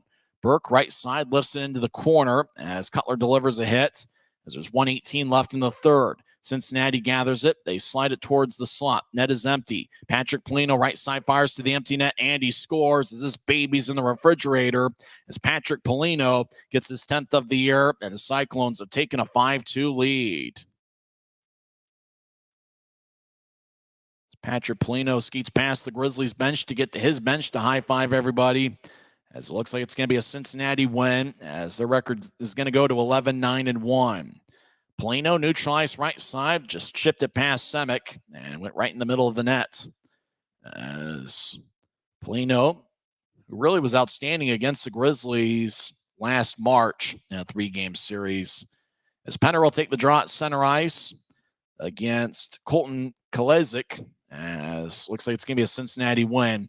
5-2 the score with 1 minute. Raby crosses center ice, loses it. I think Januzzi's in net once again for Utah as Semick skates back towards his goal line, moves it ahead, but it's the Cyclones who skate around Utah's net. Cincinnati, far side, as they skate towards the point. Cyclones just trying to watch time run out. As Kolezik back towards Griffin. Lincoln Griffin feeds it up top. It goes past Reese Harsh. The Cyclones back in neutral ice. 35 seconds left. Near wing pass. The Cyclones enter, but they lose the puck. Now right side, Lincoln Griffin fires towards the net. It goes wide. Stone in the area. Cincinnati chips it back towards the near corner as Thomas moves it ahead as puck to the right side, lifts in the air. It's deep in the Grizzlies zone again. 15 seconds left as the Grizzlies look like they're going to be 0-7 on the road. Thomas with the diagonal pass towards the right side. Cincinnati back at center. 7 seconds are left. Cyclones enter the zone. High slot shot is blocked away by Thomas's stick and goes out of play. 2.2 seconds left in the third. Boy, Cincinnati just had a balanced attack. Cristiano Di Giacinto picked up an assist on that Polino goal. He had a 3-point game. It was just, Grizzlies scored first tonight, but Cincinnati responded with 4 unanswered. Mayhew scored late in the third period, giving the Grizzlies a chance towards the end, but it was just too little too late as the puck is dropped and time runs out. Cyclones win 5-2 as they are now 4-2 all time against the Grizzlies, as the Cyclones look like they have some words for Utah after the whistle. As Cincinnati scored 4 unanswered after Cole Gallant gave Utah a 1-0 lead a minute 30 in. Kyle Mayhew scored 16:50 in, but then Patrick Polino scored on the empty net. 18:49 into the third to complete the scoring. Cincinnati outshot Utah 36-18. As the Cyclones celebrate on the ice, as they get a 5-2 victory, their record goes to 11-9-1. The Grizzlies fall to 8-12. Post-game show starts in 30 seconds. Once again, the final score from Heritage Bank Center. It's the Cincinnati Cyclones 5 and the Utah Grizzlies 2 on the Grizzlies Hockey Network. Since 1939, America First has helped people start businesses, buy homes and cars, and achieve their financial goals. Today, our top priority is still the financial success of you and your family, which is why we're giving new members $100 when they sign up for a basic savings and checking account, and another $100 when they upgrade to premium checking and enroll in and use direct deposit. So head to AmericaFirst.com today and join the credit union that always puts its members first.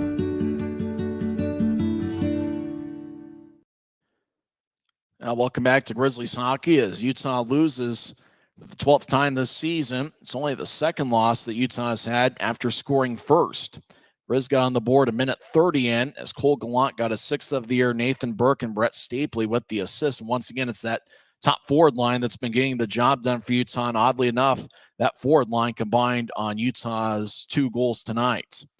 Gallant with his 6th of the year, Burke and Stapley with the assist. Gallant ended the night with 1 goal and 1 assist. That means he has 10 points in his last 5 games, 4 goals and 6 assists. He's been an amazing streak for the Grizzlies. Reese Harsh picked up his first in the Cincinnati uniform. He made his Cyclones debut tonight. He had played in the EIHL over the past 1+ seasons. He scored 5.26 in, but not without some controversy, as it looked like Brandon Cutler got tripped up near the Utah net by Louis Caparuso, and that came before the shot was fired. And if the penalty would have been called, obviously the goal wouldn't have counted. But the goal counted, and they let the trip go, and Harsh made it a 1-0 game, or a 1-1 tie. He scored from the left side. The assist went to Di Giacinto and Holm. Holm picked up an assist. Both guys had outstanding games. The score was tied at 1 after 1 period. Cincinnati outshot Utah 17-9 in the period. Cyclones scored 2 unanswered in the second period. Di Giacinto scored his 3rd of the year, 2-0-2 win with Lee Lapide getting the assist. Lapide, a key role player. He was a +10 coming into play tonight, and Lapide was a +2, so he's now a +12 this season. Cincinnati extended the lead, 18:42 in, as Tim Doherty got his 4th of the year with Andrusiak and Cole Frazier getting the assists. Cyclones led after 2 periods. 3-1. Cincinnati had a 12-6 shot edge in the second. Early in the third, it was Sahil Panwar who got his 7th of the year, with Stephen McLean getting the assist. That made it a 4-1 game. It stayed a 4-1 score throughout the majority of the third period. Grizzlies got their second goal of the night when Kyle Mayhew scored his 6th of the year. Brett Stapley was in the near corner, nudged it to Gallant. Gallant was closer to the net. He was still on the near side. Gallant fed a nice pass to Mayhew. Mayhew put a lot of velocity on kind of a one-timer that got past Lindbaum. So for Kyle Mayhew, as a goal in back-to-back games, he leads all Grizzlies defensemen with 13 points this year, 6 goals and 7 assists. Gallant picked up an assist, which is his 8th of the year, and Brett Stapley with his 2nd assist of the game and 14th this season. So Stapley gets his 5th multiple-point game this year. Gallant gets his 3rd multiple-point game. And like we mentioned before, that top forward line, once again, doing some outstanding work. In fact, in the loss, Mayhew, Stapley, Stone, and Cole Gallant were each a +1, which is certainly impressive considering it was a 3-goal loss and neither team had a power play goal. Cincinnati got an empty netter with 1:19 left, or 1:11 left in regulation. Patrick Polino got his 10th of the year. Panwar and DiGiacinto with the assists. So it was a 1-goal, 2-assist performance for DiGiacinto. Panwar had 1 goal and 1 assist. Panwar led both teams with 9 shots on goal. And in the third period, Cincinnati outshot Utah 7-3. So for the night, Cincinnati had 36 shots and the Grizzlies had 18. And obviously, when you're trying to make a third period comeback, you'd like to have more than 3 shots. But it's kind of been that theme for the Grizzlies' 7 road games, is that they just haven't been playing with the lead. And to kind of talk about the differences between the home and road splits, the Grizzlies have had a lead in 8 of their 13 home games after 2 periods. The Grizzlies have had 7 road games. They have yet to have a lead on the road when trailing. They've yet to have a lead after 2 periods on the road. They are now 0-6 when trailing after 2 periods, and they were 0-1 when tied after 2. So the Grizzlies have not had a lead after 2 periods on the road this year. It's tough to play catch up when you're away from your own barn. The crowd of 3,250 was over at Heritage Bank Center, and the time of game, fortunately, was 2 hours and 17 minutes. Let's get to the 3 stars of the game. Tim Doherty scored what turned out to be the game winner, 18:42 into the second. He had 1 goal and was a +1, and he took a lot of faceoffs for Cincinnati tonight. He is the number 3 star. Cristiano DiGiacinto is the number 2 star. He had 1 goal and 2 assists and was a +3. And the number 1 star, his first league goal, and this is Cincinnati debut, Reese Harsh, who scored the first goal for Cincinnati, 5:26 in. Harsh was a +1 and had 2 shots. But it did clearly look on the screen when they showed the replay that Brandon Cutler got tripped up. And sometimes, it's a game of breaks. Do you get the breaks or do you not? We had mentioned the first 6 road games, Grizzlies have had 5 goals disallowed, 1 by penalty and a couple others on other circumstances. You don't want to get on the officiating too much, but there's a call that easily should have been made and wasn't, and Cincinnati scored a goal. I don't think Cutler really had anything to do with the play, but considering that the shot was taken a couple seconds after Cutler hit the ice, makes you wonder. Cutler could have gotten in front of the net. He could have blocked the shot, could have gotten himself in a better position to where that shot from the left side, could have been affected by whether Brandon Cutler was going to be out in front of the net or not. It is what it is. Unfortunately, in the road games, the Grizzlies just haven't had the breaks to go along either. It seems like, it's just one of those things that you kind of just shake your head because it's a call that could have been made. It's a call that you've seen made, and you see it clearly on the replay, and it for whatever reason, just wasn't made. Now, that wasn't really it was a 3-goal game, so I wouldn't say that was the big difference. But it seemed like the Grizzlies' first 5 minutes had all the momentum. They were playing really good hockey. They really did a good job jumping out of the gate. And that's been a focus for the Grizzlies over the last few weeks, is getting off to that fast start. If they make that call, I mean, who knows if the game goes any different. Maybe the Grizzlies get a power play and they score off that and make it a 2-0 game. It's couldas, wouldas, and shouldas.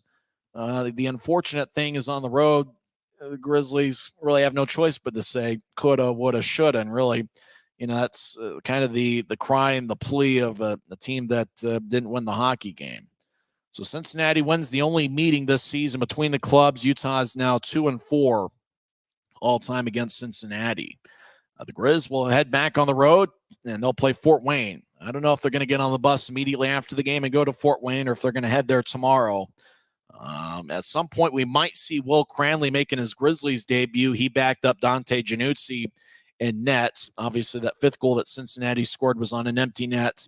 So tonight, Dante stopped 31 of 35. Olaf Lindbaum saved 16 of 18. As we mentioned, the four guys who were at +1 for Utah: Kyle Mayhew, Brett Stapley, Jordan Stone, and Cole Gallant. Stone probably had as good a look as he's had offensively, as he had a good look from the left circle that Lindbaum made a save on. Those guys played pretty well tonight. I think for the Grizzlies, you just going to have to find a way to get a little bit more from some of the other guys. And, Saturday is kind of the blueprint, of how the Grizzlies, you'd like to see them play. Obviously, the Grizzlies were facing an Allen team that was a bit shorthanded, but that's kind of the formula. Win the shot count, be the aggressor, and most importantly, play with the lead. Allen did score first that Saturday night, and then the Grizzlies responded with 5 unanswered. That's been a case at home. Grizzlies have done a good job getting a lead. The Grizzlies just haven't had that same case on the road. So we'll see what happens on Friday night. Fort Wayne's a pretty tough team, and considering the Grizzlies on Sunday will be playing their 4th game in 5 days, I think there's a lot of importance for Utah to win on Friday or Saturday night, or maybe even both. Fort Wayne's down in the standings right now. They really haven't played that great at home. They are 4-5, 1-1 at home this season. Traditionally, they've done a good job at Memorial Coliseum. It does look like the Central Division is pretty tough from top to bottom this year. Right now, Fort Wayne finds themselves tied for last. So obviously Fort Wayne's still trying to find their way. They've got a new head coach. And unfortunately, I think either yesterday or the day before, their team president, Michael Frank, passed away. So we send our condolences to the Fort Wayne Comets family. And their next home game is going to be on Friday night. It will be an emotional building over in Fort Wayne. And we'll see if the Grizzlies can find a way to pick up their first road victory of the season. So that'll wrap things up. We're hanging out the Grizz Cave, and we apologize. Unfortunately, it takes a couple of games to get used to how a different video feed is going to present itself. You kind of, one of the big tricks you learn is you try to see during a whistle who comes on, who comes off. That way, who's on the ice, and you can kind of anticipate things a little bit more. Well, we were looking at sponsors and a bunch of other stuff, and we never did get that look. And unfortunately, it just things like that just kind of mar the broadcast, and in my turn, my way just kind of, makes it to where it doesn't sound as crisp as I would like it to sound. So we apologize. Hopefully Fort Wayne will have a pretty good feed for this weekend's games. Once again, the final score: Cincinnati 5, Utah 2. We'd mentioned the Stars, Cole Gallant with 1 goal and 1 assist. Brett Stapley with 2 assists. Mayhew also found the back of the net for Utah. Nathan Burke with 1 assist for Utah. He leads the Grizzlies with 18 points this season. Well, that'll wrap things up. Next broadcast of Grizzlies hockey will be on Friday night. 6 o'clock face-off. Pre-game coverage at about 5:45 in the Mountain Time Zone. First of a 3-game series between the Grizzlies and Comets. Well, we hope you enjoyed the broadcast, if not necessarily the final outcome. I'm Tyson Whiting, and it is what it is. We'll talk to you on Friday night. You've been listening to the Grizzlies Hockey Network, presented by Rio Tinto Kennecott.